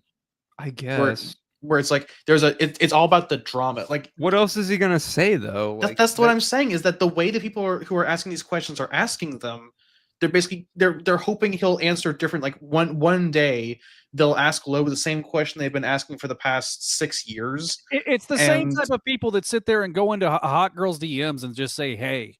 But it's like, but the thing is, too, is like, but I feel like if you actually, maybe they're going to get the answer that they freaking want, but no, it's not going to ever happen. You dumb morons. But hang on, can I just say here real quick? Yeah. The problem is that, like I said, they're asking. They're hoping that if they ask the same question enough times, that Lowe will magically change his answer. Like one day on the 7th anniversary of Lowe not giving them the answer they wanted the first Comic-Con. And on the 7th day, the final seal is unsealed. Yeah. On the 700th time, he finally answered it differently. Yeah, they're hoping Nick Lowe will say, "Joke's on you guys. I have bamboozled you for 7 years, but we're finally undoing one more day." I'm not because you totally asked sure the question though. this many times. I just don't think though. I don't know like how you can phrase it. I don't know.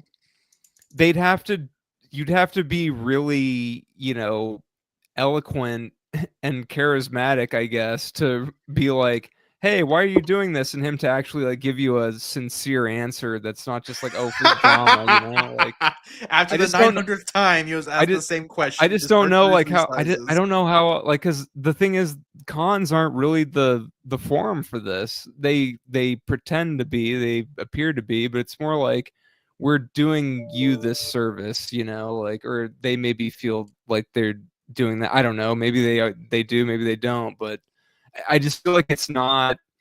It really is just like it's trying to build hype. Like the con panels and everything are just trying to build hype. And when you kind of try to confront them about this in any way, like, you're not gonna get a satisfactory answer. I do want to add on to that Comic-Con is basically like ads. right? It It's- is. it's No, not- yeah, it it's not- is. Because like some of the stuff we already know. Like they we'll know something and like at Comic-Con they just say it again for the panel. And it's like, And I do want to will you answer clap or Venkman's- not. Like I do want to answer Venkman's question. I do think that there is a more technical way of, or there are more technical questions you can ask to put them on the hook for the book's overall quality. It doesn't necessarily get to the point as deeply as why can't my favorite characters be happy, but framing the issue in a way that puts them on the hook, at least on the stuff that they can execute on. It makes them stuff they can answer for. They can't really answer for, well, why can't Peter and MJ be happy the way I want them to be? But you can Yeah, because answer for okay, so by phrasing the question, what I, and to jump in here, Neil, to phrase the question in that way is that you are trying to get an answer to a question. you're trying to get the answer way you want. the answer to be made. yeah. Right. You're by asking the Like, question. well, I don't like them, so I'm not going to do that. That's what you basically want. You want that answer. Like, why can't they be happy together? Well, I don't like the pairing, so I'm not doing it. Is basically what you want, that hard and fast thing, that hard fact. and Nick Lowe, because He's not going to do that. You're Because who knows if he believes that or not? He probably So- doesn't. But If you want him to give the game, if you want Nick Lowe to give, by making the question where you're phrasing it to where you're putting them in a box, you're painting them into a corner by asking that question that way. The way you ask it, be like, okay, so we've had Peter go through this through X, Y, and Z, and you list off the things that have recently happened. And what I would say is pretty much since Brand New Day, there has been this focus on making sure that Peter doesn't get wins. And how do you balance the Peter is the everyman with his It cosmic not- level of suffering. with a level of suffering that is comically larger? And I also know that the schedule does not help this either, right? By No. publishing 2 books a month, you're putting more Peter Parker stories here, so therefore you're also having to fill time, right? You're having to do double the work that every other title is having, right? the question people should be asking is like, will it ever go back to once a month? That's a good question. That's something that they can logistically be held accountable Yeah. for. And then It's like, something that you can't know, just be chalked up to like a creative choice. It is something that can be framed in a way that they are logistically accountable for. And you can say it pretty politely and nicely. It's like, hey, do you ever think like, I imagine it can be kind of stressful and There might be more. over- There might be more quality slip ups. taxing, overburdening. Like, do you think There's book will ever go back to a once a finesse. There is a finesse to. You can't just say why can't Peter and MJ be happy. You have to ask how do you think that this creative direction has impacted the character for the better? And if you could go back, what would you fix? And You have to what would you do differently? you have to coax them into giving the game away. You can't just expect them to give you the answer, especially because these guys, for better or worse, are the only marketing team this book has. And let's also be frank yeah. too. They're also in a creative endeavor, and nobody wants to be spoiled, right? Yeah. Because So if I sit there and say, hey, can we bring 17 years ago, I was the guy at San Diego Comic-Con asking Steve Wacker, hey, can we bring back Ben Reilly, right? Is there ever going to be a chance that you could foresee Ben Reilly coming back? He's like, sure, And by maybe. asking the question that way, honestly, I was painting them into a corner, because what I wanted to hear was, of course, he's going to come back. Ben Reilly's coming back, guys. The the logical answer would just be like, maybe. Right. I don't know. We constantly saw people like Stan Lee, Tom DeFalco did this a lot too. Was you never know, right? Never say never. Yes. Wacker, to his credit, said, "Look, he felt like at the time that the stories that had already been released, that Ben had already had his story told, that he didn't feel like there was enough meat on the bone to be able to do stories with specifically Ben Reilly." But then in that very same panel, that's where we get the burning hoodie image that was the preview for Kane as Scarlet Spider. So the question really can be turned on its head, where it's not Ben Reilly coming back, but that doesn't mean necessarily that the Scarlet Spider moniker isn't going to be used. And that's really what ended up happening. So I think, and I do, you know, and I do want to point out real quick. There was that one panel. It was right after Kamala died. Right. Was it 2024, 2023? yeah, it was right. It was right. I think it was New York Comic Con. where they asked the questions to Lowe, and like they booed when Nick Lowe responded. And frankly, I think that response was warranted. But like I said, you kind of have to coax the answers out of these guys. For as many like on Twitter blunders as they fucking make, and they make a lot of on Twitter blunders, believe me, because on Twitter you have no filter. In front of a crowd, these guys are trained these guys have some degree of media training. It might not always be present, there's also, but it is there. You know, I'm going to be frank. Hey, Frank. When we I liked it. I loved because it. Neil and Adam have done interviews, both done interviews with me. What we have tried really hard to do is be thoughtful on the questions that we ask. And I'll tell you, even, you know, we did the Erica Schultz interview several years ago, and it kind of, her response to one of the things that we right before we started recording was kind of interesting, because I was going to have her do her superhero origin story, right? Kind of introduce herself to the audience. But then she kind of made a comment. She goes, yeah, she's like, I mean, I can, but like I do that on every one of these types of interviews. So, you know, that's a very standard question. And in my brain, I went, okay, we're not asking that question. Yeah. If you want to talk about like past work, well, and I told her, I said, if you want to pepper in your past work and discuss it that way, instead of us just, you know, outright asking you, I think that would be better. Sometimes I do think, like, you know, we do these interviews with these people, and it's like they get asked the same questions all the time, and it's like, do they get tired of answering them? Like, No, they do. You know, even with us, especially if we have the same person on multiple times. You know, when me and Adam did the JMD interview, because we'd had him on several times, there's a rapport that we had already developed. Same thing with, you know, more or less, yeah. with Greg, right? We saw that with Greg, on Spectacular Radio specifically, but you kind of see that. Greg is, yes, on Voices, it's Greg is the, you know, the person that works on the show, but it's more or less three friends talking about something that they're passionate about, and one of those three friends happens to be the creator of the property, right? Yeah. So, which makes it a little different. Yeah. Is Zach's So can I boil this down for you all? Sure. When you go ask a question, you don't do this. Hey, douchebag, why does Spider-Man suck so much?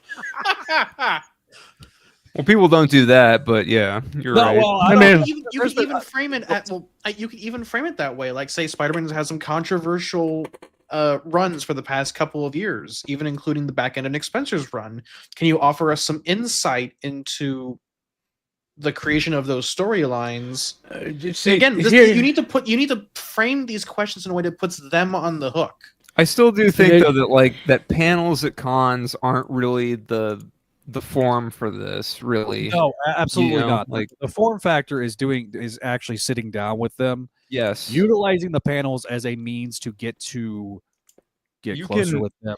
You're asking, like, if they're at a con and they want, they're looking for easy questions. Like, exactly. Hey, am I getting my favorite character back? Not, Well, I want to examine the critical injunctions of Spider-Man's editorial history for the past 5 years, and dissect like how we got to this point. But you know, the problem is like, because the thing is these cons, they're advertisements for the books, and you know the panels are advertisements for the books, and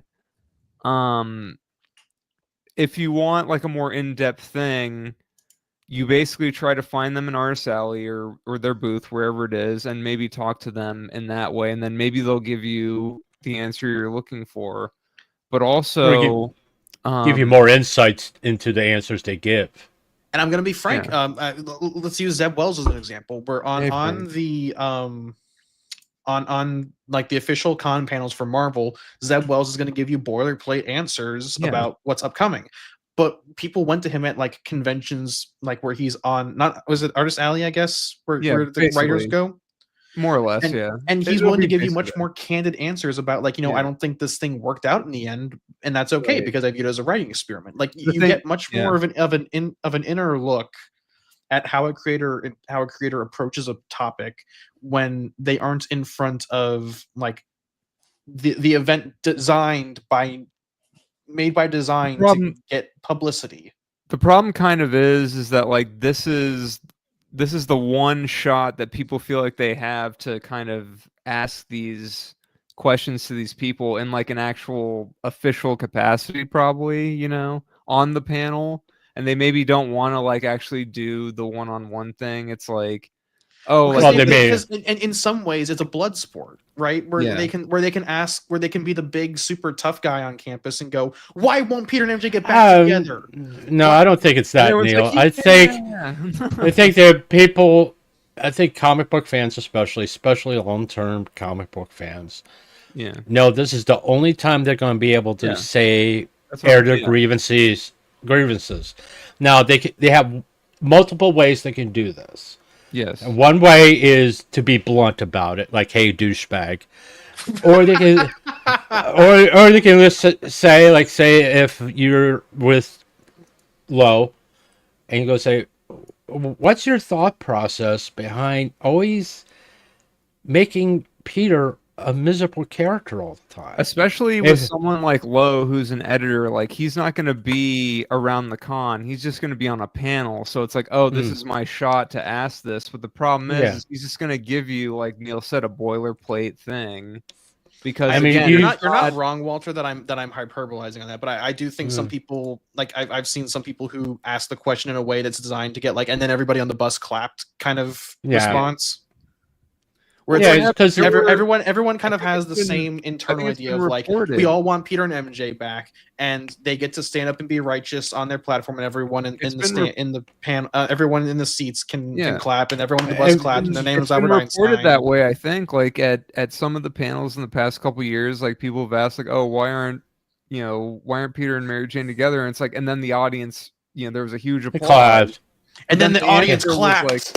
But then the answer is just kind of like, well, we like the drama, but we don't do it. We are exploring different ideas, storytelling avenues. Yeah. But if you phrase it this way, why can't Peter have a stable relationship? More than past one writer. Why can't we have Peter have a stable relationship? Right. Through 3 writers. Well, then they'll say it's so the book can be like autonomous or something. So anyone can pick it up and not feel like they missed anything. Because as soon as you say the word relationship, automatically going to think you're talking about Mary Jane. All hell breaks loose. Yeah, but if you say a stable relationship, now you like open the door saying, it doesn't necessarily have to be Mary Jane. Well, that's what we're saying. Put them on the hook to articulate the answer. Because when saying like Peter and MJ, they can't default to the but we like the drama surrounding these two characters and their like cosmic love love for each other. They have to articulate why the stability is not doable for them. Yeah. I mean, my joke with Steve Wacker was every single time, so when are you going to get Peter a dog? I mean, that'd be probably the longest relationship. Yeah. No, he never gave me an answer because he hated me at that particular point. Vision has a dog. Peter might be better with a cat because the cat can be. He technically has a pet. His name is Gog. His name is Simby now. That thing's like rotting in Randy's closet right now. I think I said this a few years ago. Like, no one's gonna care about like. Gog's just going to be forgotten, and it's like Rec Rap, like no one cares about. People bring up Rec Rap as I don't know if they're serious or not, but it's like Rec Rap's done. Thank God. Okay, so I do think that Rec Rap and Paul are kind of like in that bit where Paul they're stupid. They're stupid in concept. There was a bunch of people, including me. I was one of those people who like made them into like memes. We're like, look how awesome I mean, Paul is. Look well, how the thing is, wacky like- Rec Rap is. I mean, Rec Rap was just a meme, and I think if you just think of Rec Rap as a silly meme, it's like, yeah, for like a a novelty, it's fine. But is he gonna come back? I doubt it. That was my thing, and but people thought like, oh, this is gonna be like here forever, and we can't have Ben Riley because of Rec Rap, and but it's like, no, Rec Rap's just like a dumb thing that's gonna be forgotten. Like, I mean, this Spidey in space thing, it's a novelty that's just gonna be for All right. And you know what? Even to close this out, make that a framing of the question. Like, Spider-Man for the past several years has been focused on novelty rather than stability. Yeah. Can I get some insight into why the editorial focus on They might not novelty and shaking things up takes precedence over? They might not like that though, that you say novelty, because it's like, oh, what do you mean it's not? This is serious stuff. Like, like Tough shit. I don't think Peter in Space is being taken seriously. Or you can frame it this way, Neil. It's a little bit better. You always say taking Peter back to basics, And then you But put him in you- fucking space. it said, but back to basics for Peters have a period of stability. Then you shake things up, and then you have a lasting change that's carried forward for the next 10 to 15 years. Then you shake that up. Every year, you're constantly shaking up. yeah. We as readers don't have any sense of stability, and we're getting kind of bored of you shaking things up. When are you And going I to think stop? and I think framing that and like asking like, and to go off of that, Walt, the idea of like every time someone says go back to basics for Spider-Man, usually that involves some kind of gimmick like Kindred or something like that. Like the back to basics is just a reset slate for the next writer to do something wacky and gimmicky with.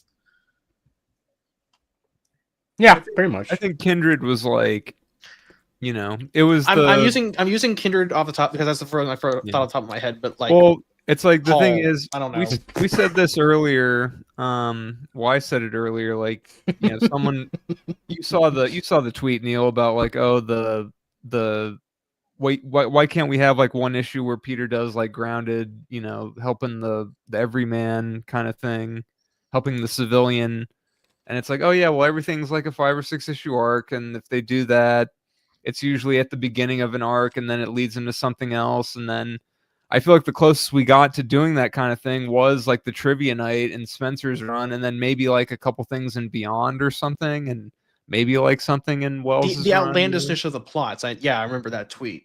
And I think Speaking of reset, I'm pretty sure Zach would probably like to reset to the point where we're going back to review ASM. So unfortunately, Zach got me invested in the conversation, and I it's know, now past my bedtime. We could also talk about like this is all about price point and readers. Look, there's also new and old, but- inherent politics behind this. I mean, there's no bigger pressure than ASM in terms of a gig. Yeah, Batman. it's still. But the thing is, Well, it's okay, still Marvel's best-selling Marvel. book. I'm not talking It's about not an ultimate title. I think. the three most pressure packed gigs in comics are going to be, as Neil alluded to, is Batman, Superman, and Spider-Man. I It's don't just think is. Superman's. I don't know. Is Superman doing well on the charts? I'm not even sure. No, I think I think Williamson even said like they've gotten too much event slop. They're having Well, to actually do some stories. I say the pressure because I think I just about feel like the thing is, I feel like Batman and Spider-Man are always in the top 10 for the most part, and Superman is like in the top 20 or like lower. I think what Zach is getting at as far as pressure, these are The big three. the big three, very well known to the public. Yeah.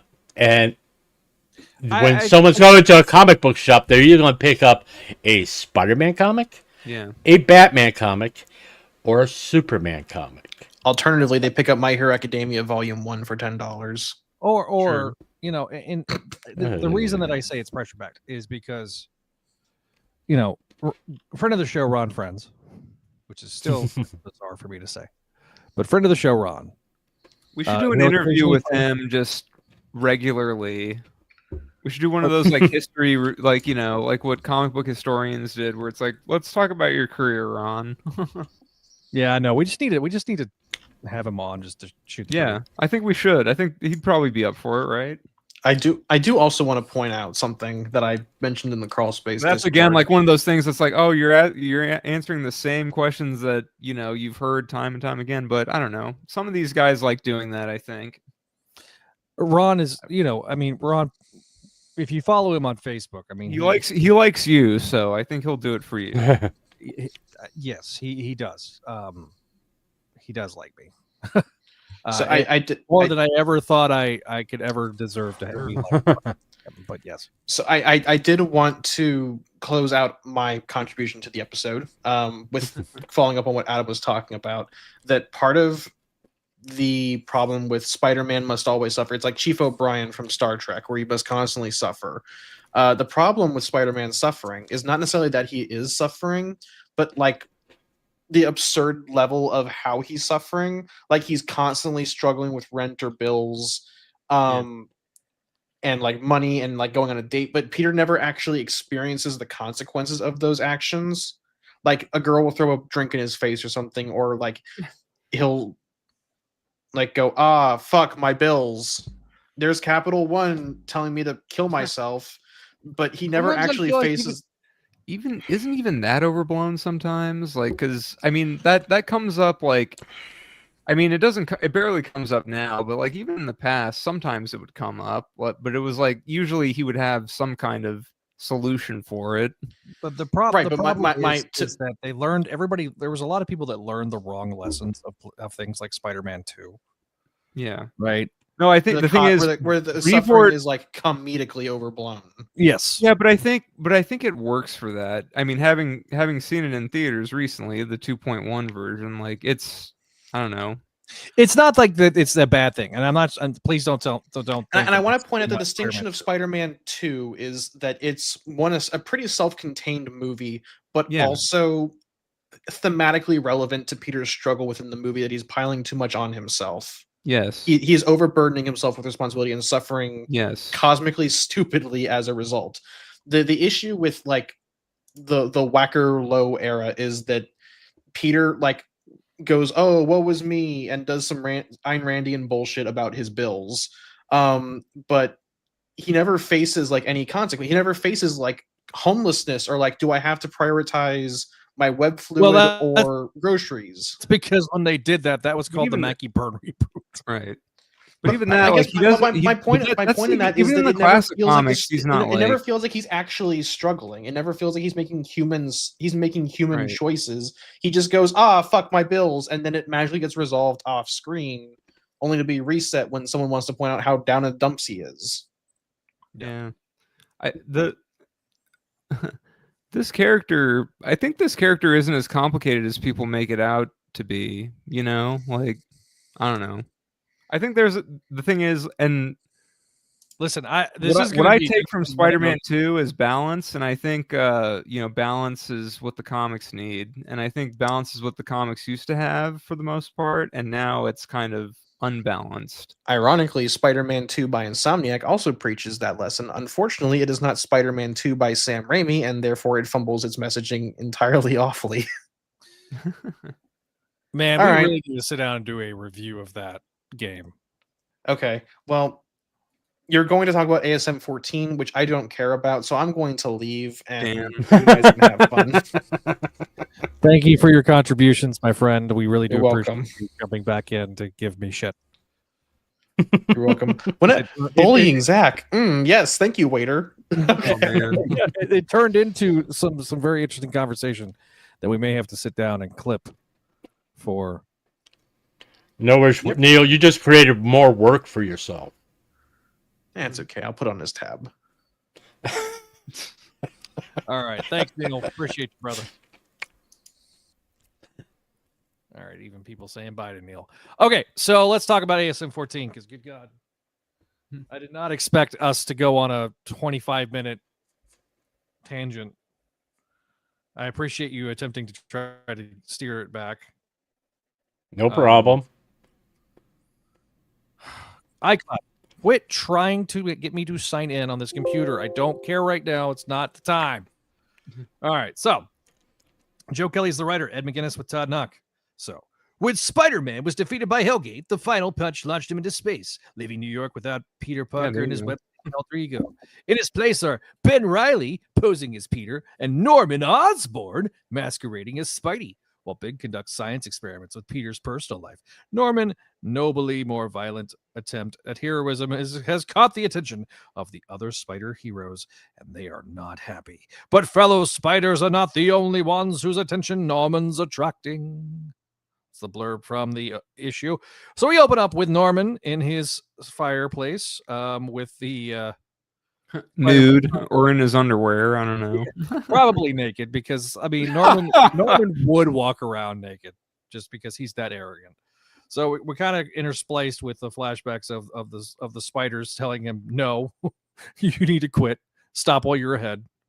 We then go to downtown Meatpacking District, where we have a change in artist, because I forgot to mention Todd Knock and Ed McGuinness are pencilers in this issue with Joe Kelly. Mark Farmer, Wade Von Garbadger, Ed McGuinness, and Todd Knock are the inkers as well. So we go to the Meatpacking District, where we see our favorite Chasm and Frankenstein's monster fighting with each other. Oh, no, it's not Frankenstein's monster. It is Hallows Eve. So then Ben just decides, like, I guess it's just assuming that there's Just no in time for cameras. Halloween. Oh, yeah, just in time for Halloween. Just assumes that there's no cameras, so he just like takes off his mask and walks around. Where are they? And, At like, a casino or something? I think so. Yeah, it's like, who knows? Yes, it was a gambling den. That's where they were. Okay, yeah.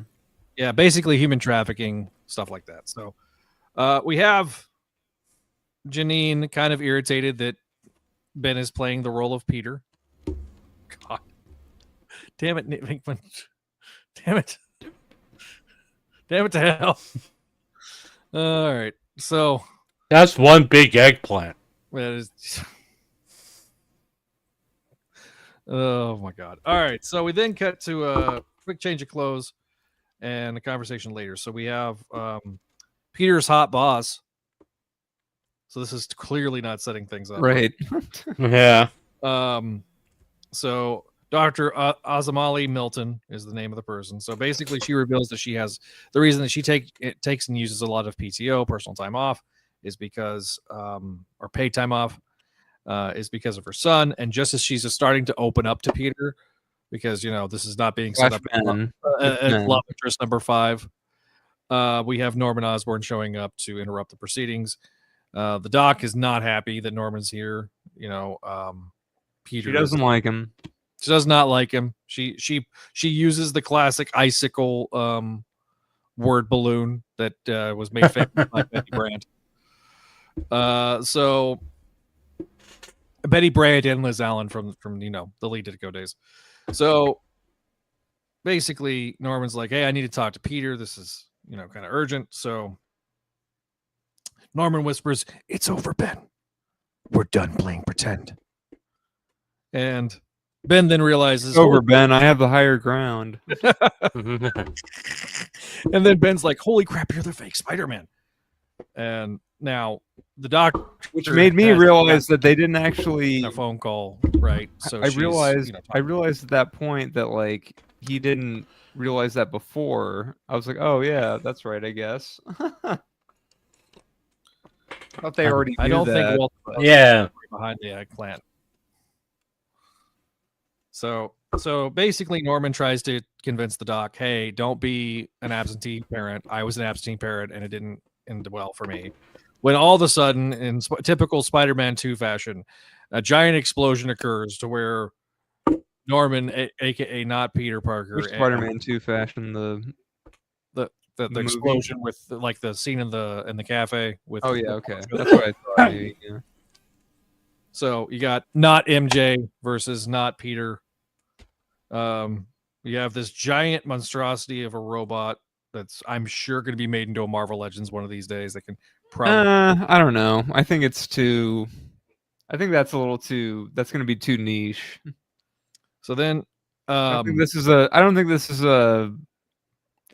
You know, an important enough thing.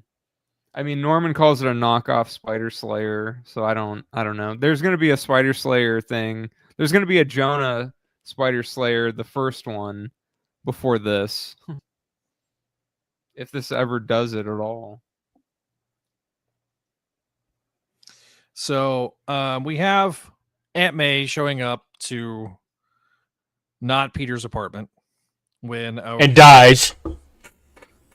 a random ass blonde woman, Random hot woman. opens the door because Janine could not go put on pants to answer the door for the. She couldn't just answer the door as Janine. Like, that's interesting, right? Like, Yeah. I feel like What is she, a clone of Mary Jane now? yeah, like would Aunt May think she's Mary Jane or something? Like, No. her hair's shorter. I don't know. Right, I don't know. So basically, You don't have to just because like the people are drawn to look somewhat similar doesn't mean that they, she has to mistake her for someone similar. You know what I mean? so I would say Aunt May would say, "Oh, well, Peter does Aunt have May's a thing for apparently- redheads." like dozens of letters. Basically, the implication in this scene is that Aunt May's written dozens of letters to Peter, and Peter's not responded and not called her. And Janine is trying to say that he thinks about you all the time. Because, by the way, for those that don't realize this would be the first time they've interacted since the 90s. If Ben and Aunt May ever actually have a conversation. This is a Zach fun fact. Yeah. The Clone Saga expert coming out for a brief second. Yeah. This pointless fact has been brought by the 90s. Suck a toe. And we love the 90s here. We love the 90s here, except for you grouchy, grumpy old bastard. All right. No, it's the grumpy old guy. Get it right. So then we have Maria, Norman saying to tell Maria to stay down. And then Norman conveniently this image here is going to probably be used as a meme. Oh, when he does the shirt rip. Rips the shirt open like Spider-Man 2 style. I don't know why there's so many Spider-Man 2 references tonight, but it works. Well, it happens in Spider-Man 1 also. Yeah. So we have Peter providing this giant robot, and then we finally have Kitsugi, because why not? He's back. Giant size Spider-Man issue count. So well, he wasn't. Well, was he in that? I don't.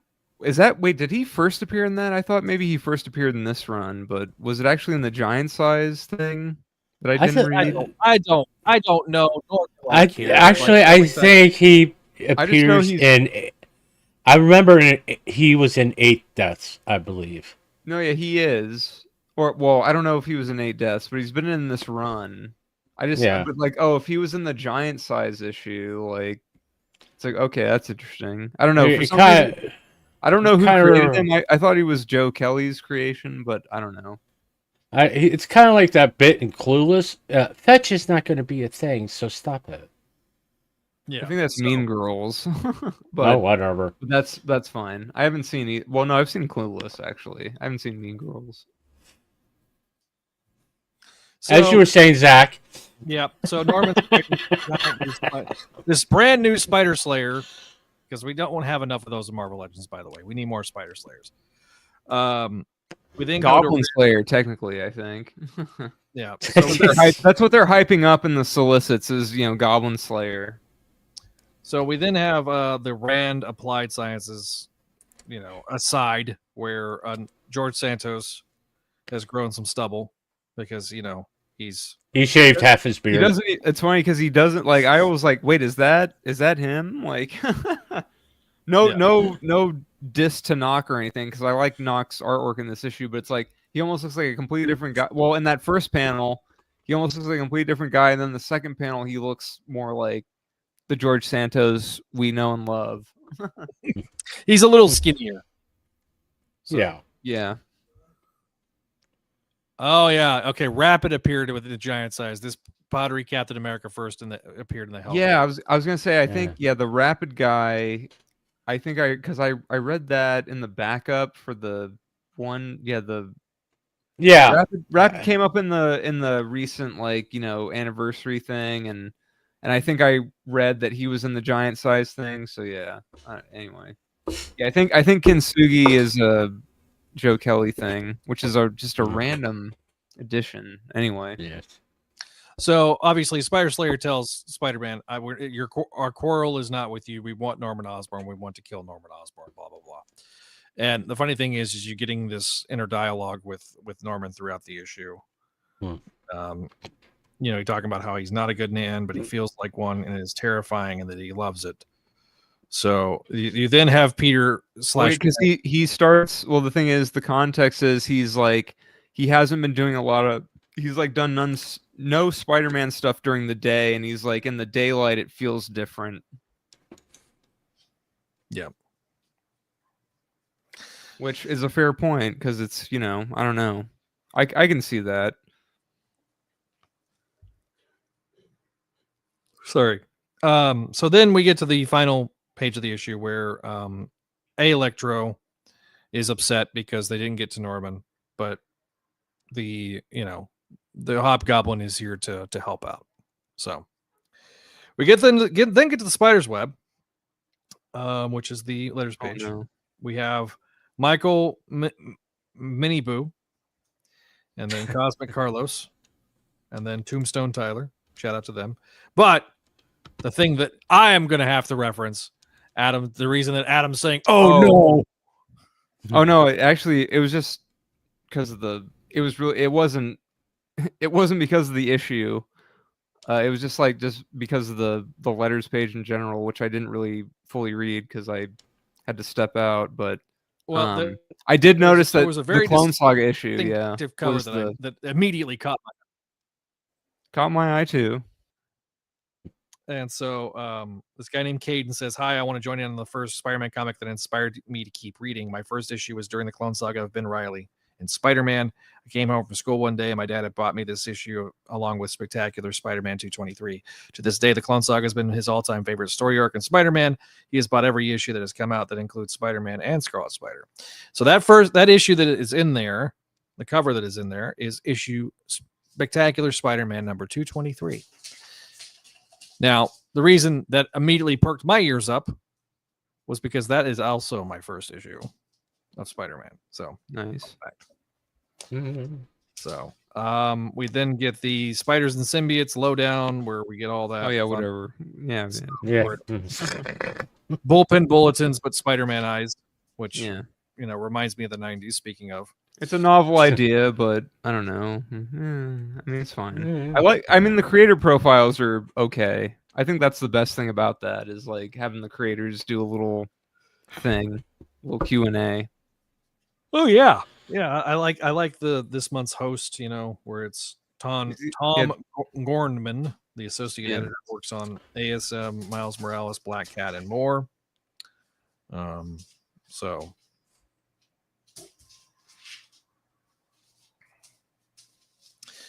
okay, all right. We actually let you talk for 1 sec. I know. I'm shocked.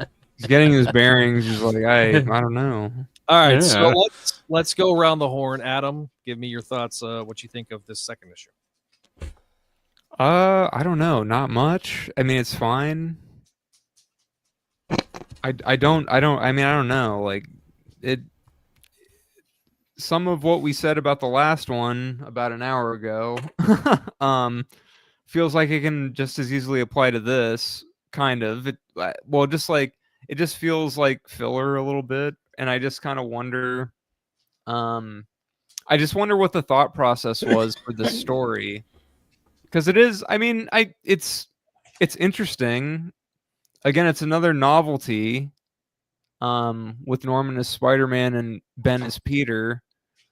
I guess I wonder what the end goal is. We'll find that out in a couple months. I don't know. I mean, it's fine, but actually I guess the reason why it's good that they're doing Peter in space and then Norman and Ben cosplaying Spider-Man and Peter is because you get your Peter for the month, your actual Peter Parker, and then you get your like offshoot Spider-Man thing. Because if this were happening in real time, well, if this were happening in like a consecutive thing where they did the space thing first, then the Norman and Ben thing later, or vice versa, people would be probably pissed off. Maybe not as much as they were with Superior that I remember. I don't know. People like Superior, but this is like a weird, like it's Not like, everybody likes Superior. Yeah. You want to put that out there.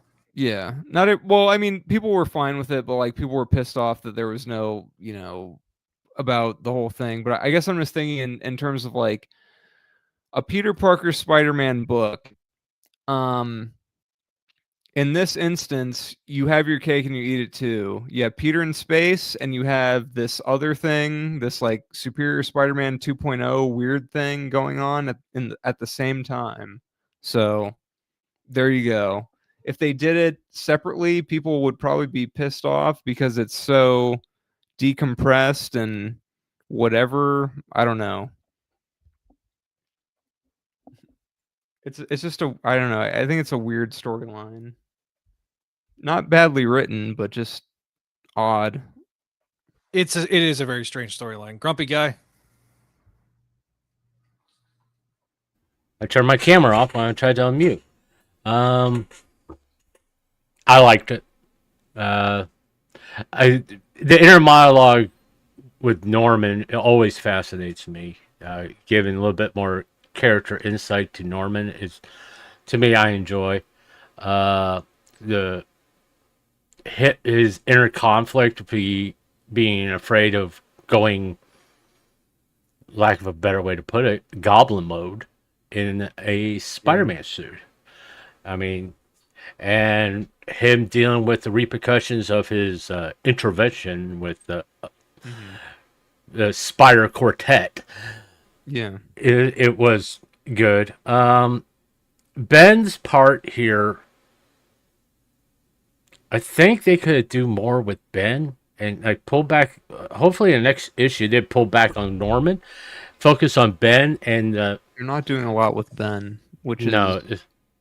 It's kind of a disservice to the character playing, because it feels like they're trying to do an even split, but it feels like Norman is the more interesting thing happening here. Yeah, It honestly kind of feels it's. We were talking about this we've talked about this with Hickman a little bit with the Ultimate books, where like Norman just writing Norman this way is like jumping off the page to Kelly. It feels like, and he's more he's way more interested in that. He's more interested in Norman. He's interested in Norman, not as much as Ben. Ben's sort of like a side story, a backup story.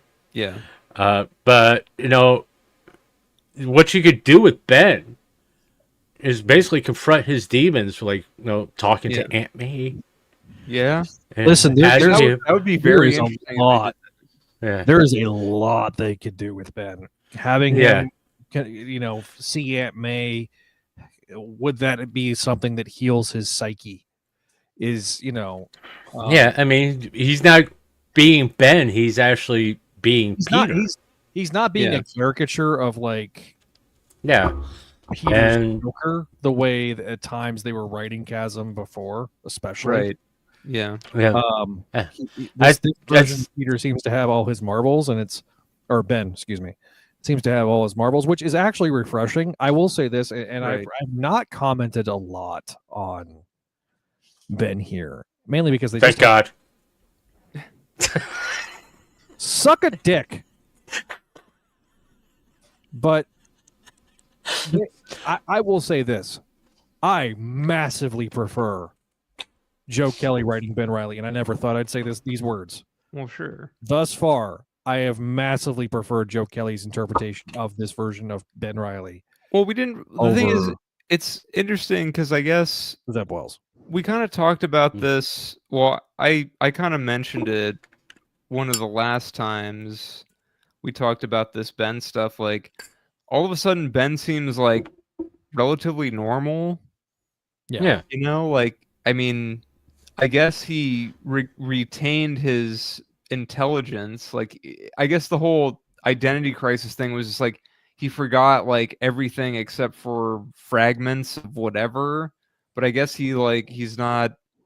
I guess he's still capable, which I guess makes sense. I don't know. I guess I just felt like there would be more of a mind wipe thing where it's like there's. So here's what that seemed to be the. I don't know. The frustration was just like he's. I mean, I don't even know. Like this is all just weird. It's so, here's well, my theory. Can I posit my theory? Yes. Yeah, just go ahead, spit it out. So my theory here is that I gotta stop giving Zach such a hard time. He's gonna hate me. Yeah, I do. So I think what it actually happened, because we don't know what happened between the time Peter got hit with the Hellgate and then Ben takes over.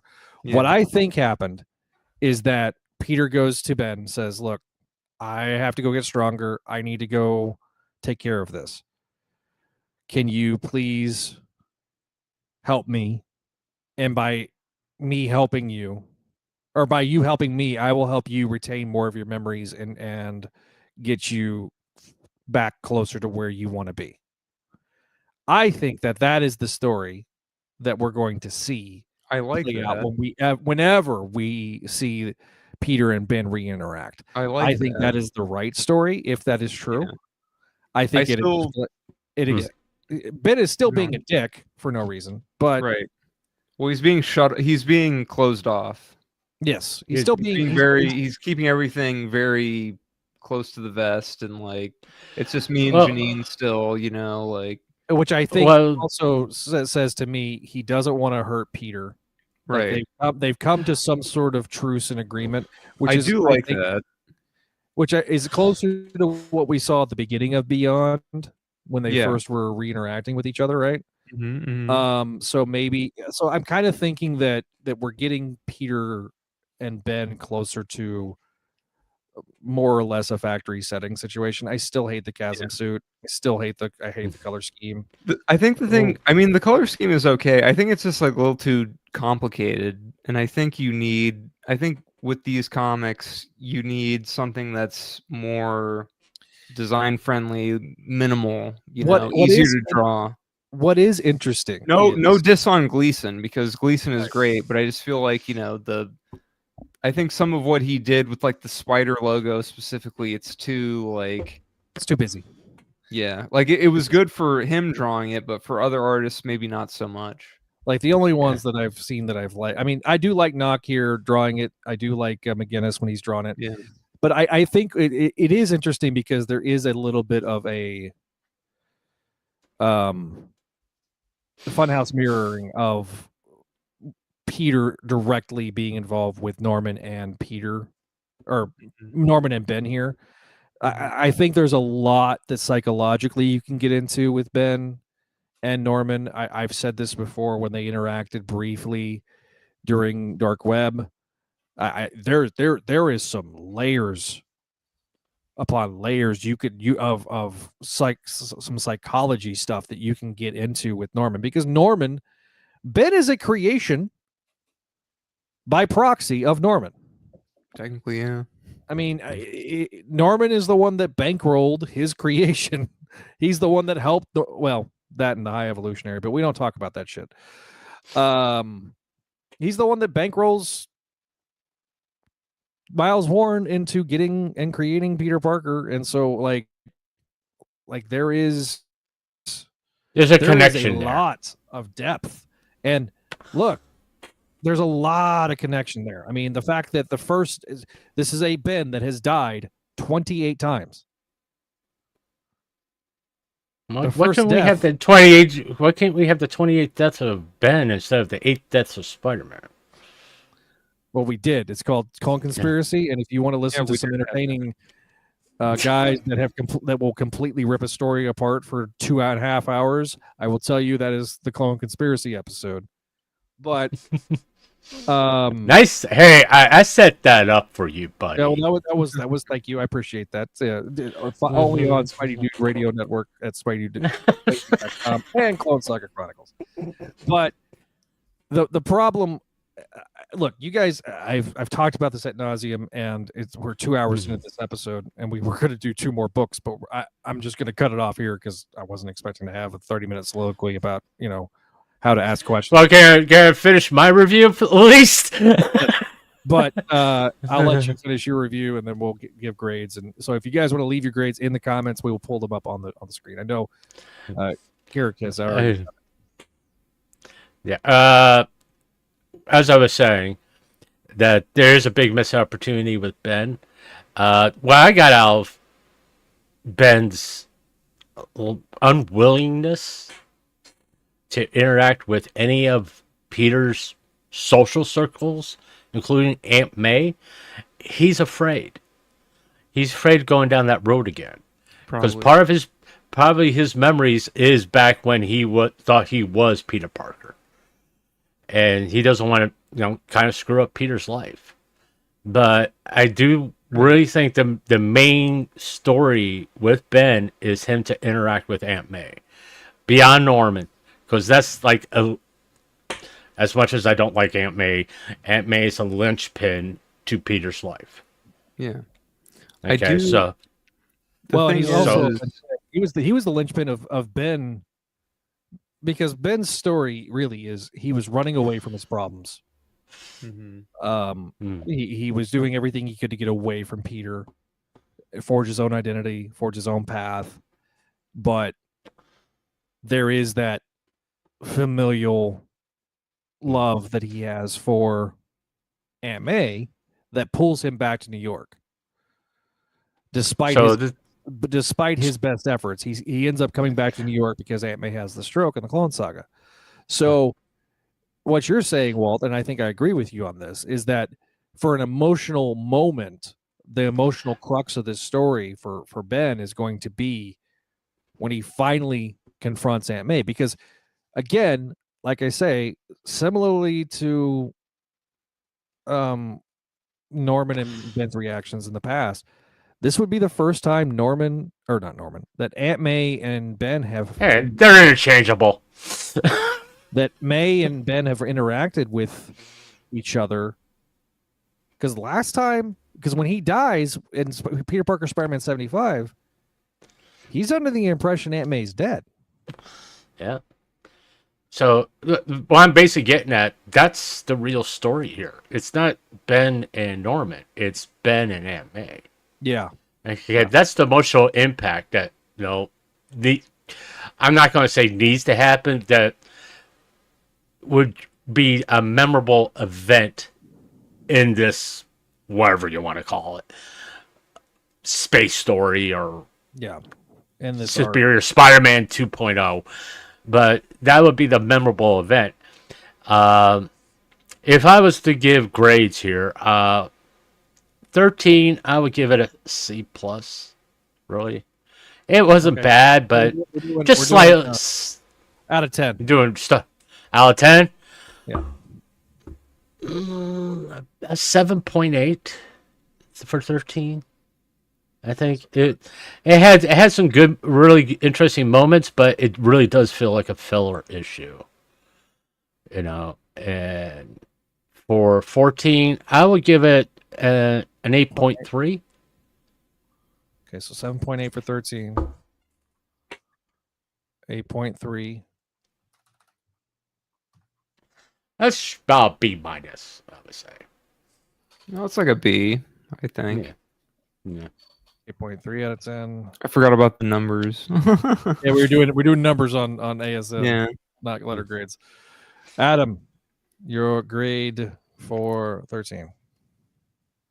I'll just do 8.4. Your last grade was 8.5. So yeah, whatever. I don't know. 8.4 out of 10 for both. I'm gonna say, I do want to say, because I haven't thought about this. Like, see, now I want to know how Ben got into the Peter role, because I like what you're saying, Zach, but I just feel like, well, we need to know what it is, because I'm under the like I like what you're saying, Zach, about like, oh, Peter went to Ben, before he somehow went to space. But I feel like, you know, Peter went to space right when Hellgate punched him. I'm taking that kind of literally, basically. Well, because really that's all we know, and they basically said it in this in the previously on thing. Literally, Hellgate went to Spider-Man, went bam, zoom to the moon. Basically, yeah. The thing is, I do want to see now, like, how did Ben get in this? Because Ben was in a cast and stuff earlier, so he was pretending to be Peter after the fight, I guess. I don't know. Yeah. We do need to see that. I hope Kelly does that later, sooner rather than later. Yeah. So my grade 7.9 out of 10 for the first issue, for issue 13, and it's not because of the art. There wasn't enough meat on the story for me to care. The art's good. It's just, The art I is don't know. fantastic. It's a weird Yeah. Spider-Man story. But I will say this about this issue, and it's not because of Ben, so this is not a Ben curve, but I'm going to say 8.4 out of 10 for the second issue because I really like the Norman stuff. I think the artwork between McGinnis and Nock have a surprisingly good melding of art styles. They really work well together. Like, if you want a more consistent art team, you can't go wrong with Nock and McGinnis.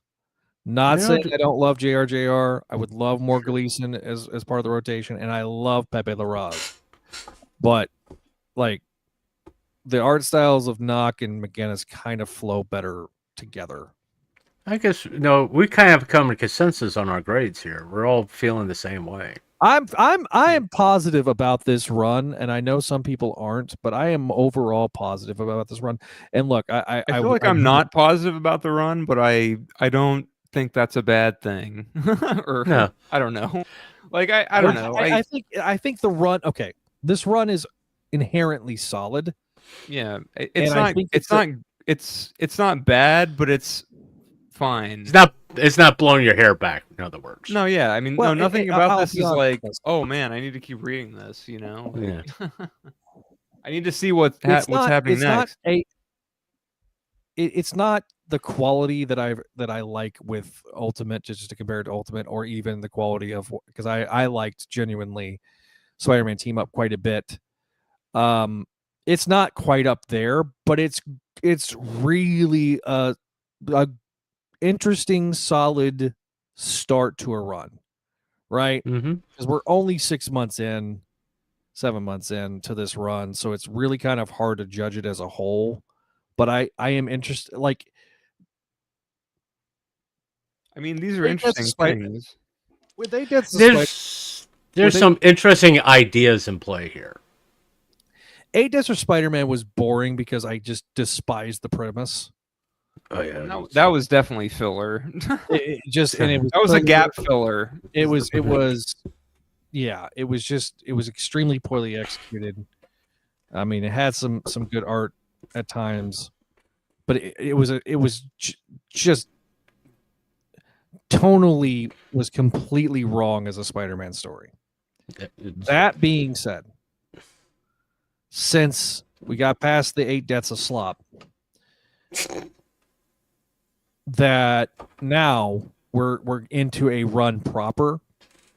I think this has been, the ideas have intrigued me, and I haven't really been intrigued by ideas since Beyond, the beginning of Beyond. Right? We all know how the end happened and how I felt about the end and how I crashed out and shit. But the beginning of Beyond really, as a premise, really intrigued me. And so it's nice to be intrigued by a Spider-Man run. And I'm really more intrigued with the Earth stuff. The Peter stuff I can give 2 shits less about comparatively, but I know it's going to be well drawn and it can look beautiful, so I can't complain too much. Well, at least it'll be this is how. I still want Once to know again, the thought process behind like how does the Norman and Ben stuff, like how does Kelly get into that? Like, it's if we could interview him, I would ask him that. Yeah. I mean, it always goes back to the connective tissue of the story. How does all this connect? And we don't necessarily need to know everything at the beginning, but we do every once in a while need a hit. I mean, Sure. Peter, like sitting there, just walking, just thinking, thank God Norman's taking my place and Ben is taking my place. Well, I don't think he And that- knows that though. Well, it'd be if it to imply Zach's theory. Well, yeah, If- yeah, Okay, that would be something to connect everything together. yeah. But we don't have all the answers. Like, how did Peter come to the conclusion to ask Norman to be Spider-Man? That don't quite make sense. Well, if he did, Yeah, but it's But we're it's like, missing. well, why did Norman decide to be Spider-Man? Like, if Peter didn't ask him to, I guess it was just like, oh, there's a void and there needs to be a Spider-Man. How did Norman even know he was gone? Right. Well, Okay. he was just gone. Yeah, but it gets to like basing my grades because I came back during 8 deaths, which is probably the worst thing that ever happened to me in comic book history, other than Welcome. something I'm not going to bring up because someone will get upset with me again. But that is like a failure for me as an overall story. 8 deaths is a complete 0, and this book so far, this story or this whole run so far is not that. There's stuff here that we can get our interest in, but it's not to the point where like I got to pick up the next issue. It's like this is interesting. Yeah. It's not exactly. It's readable. I need to. Too. It's readable, and you got some stuff that I'm kind of interested in, but it's not where I'm waiting next week to pick up a book. All right. This going back to something Zach's and everybody else said. No, maybe stopping a monthly issue of Amazing Spider-Man and going back to the old format where there were 3 Spider-Man books, where you have different sides of the character. I mean, Amazing Spider-Man was Peter in a costume. Spectacular was about Peter outside of that costume. And Web was like a melding of the 3 where you actually got Peter being a scientist most of the time and being a detective. Right now, we're not getting that. We're not getting the full scope of the character. And that's what I think is kind of lacking here, the thought process of Peter. So, taking this story as an example, you can have Norman and Ben be the Amazing Spider-Man, and Peter being a space, being a spectacular storyline. You still get the same thing, but you get 2 different thought processes here. But the problem here, you get in the thought process of one writer, not 2.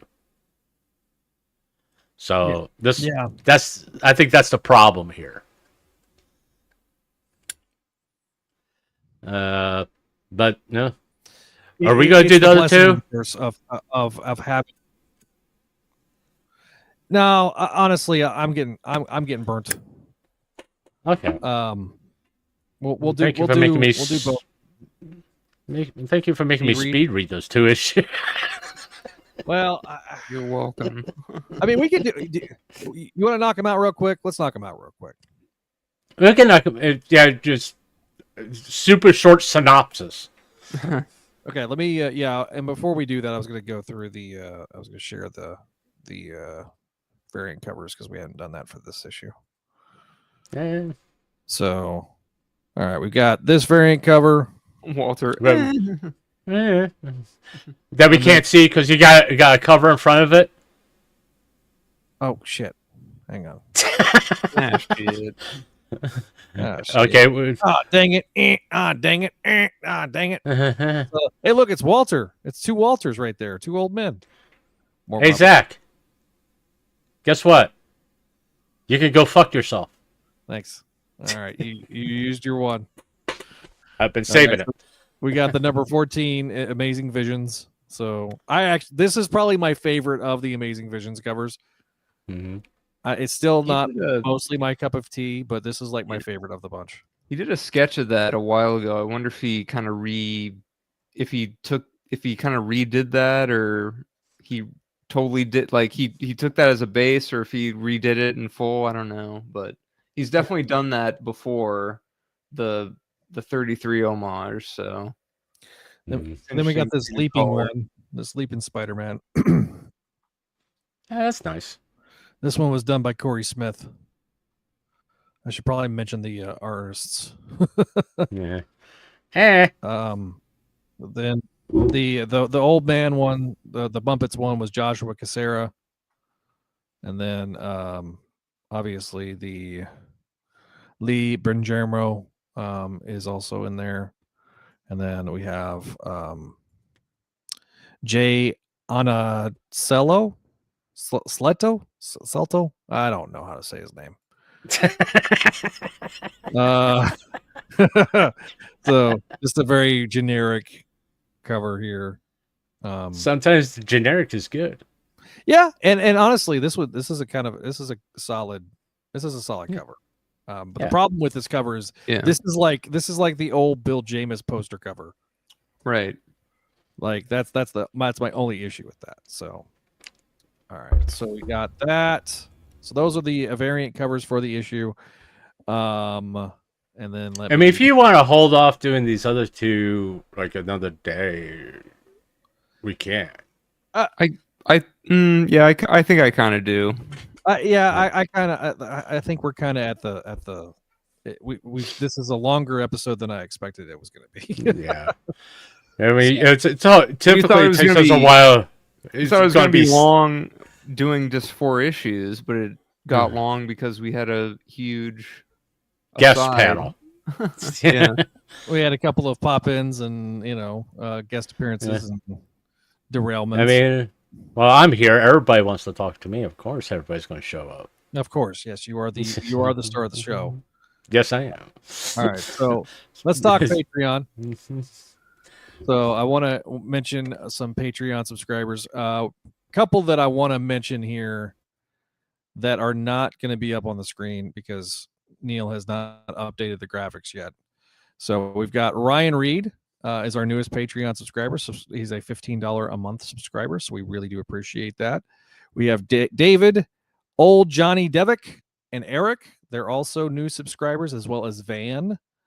And then we'll mention the rest of the subscribers here. So Allison, Sydney, Casey, Doug, Ed, Eric, Georgia, Greg, Janelle, Jessica, Joyce, Catherine, Kale, Laura Howard, Lump Moose, Master Ram, Phoenician, Vanessa, and Vicky. Thank you guys for your support as sensational members.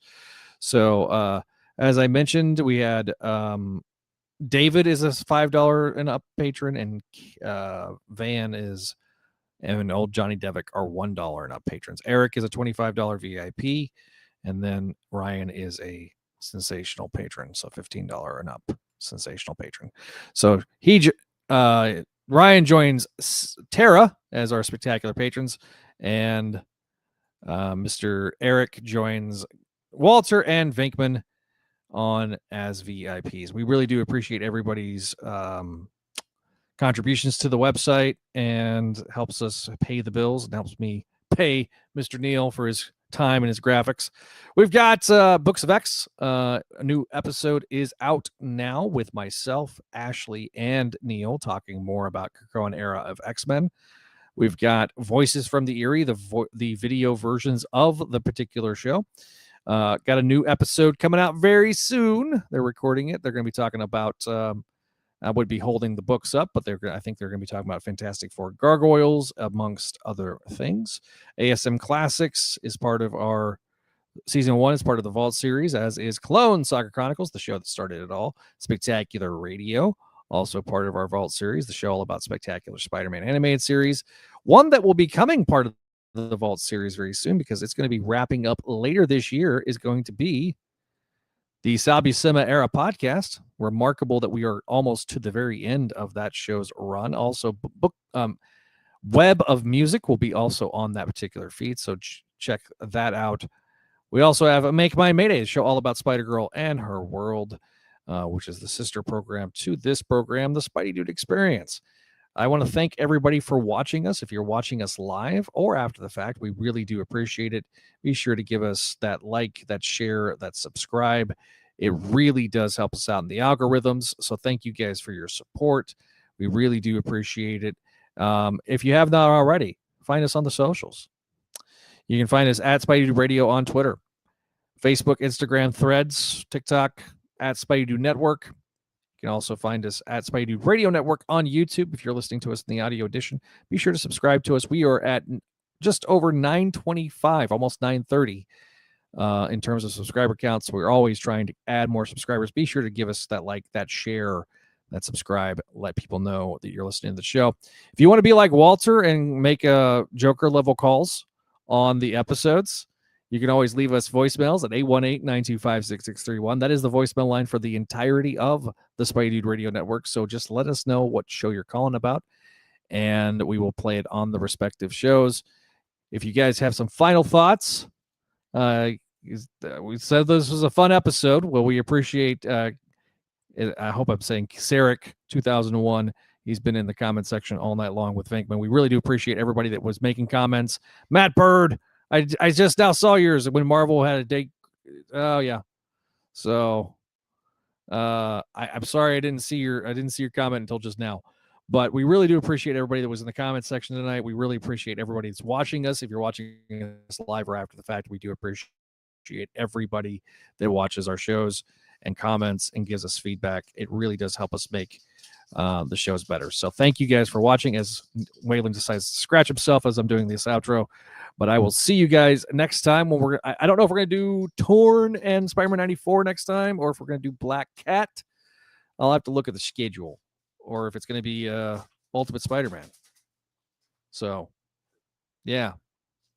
We'll see you next time here on the Spideydude Radio Network.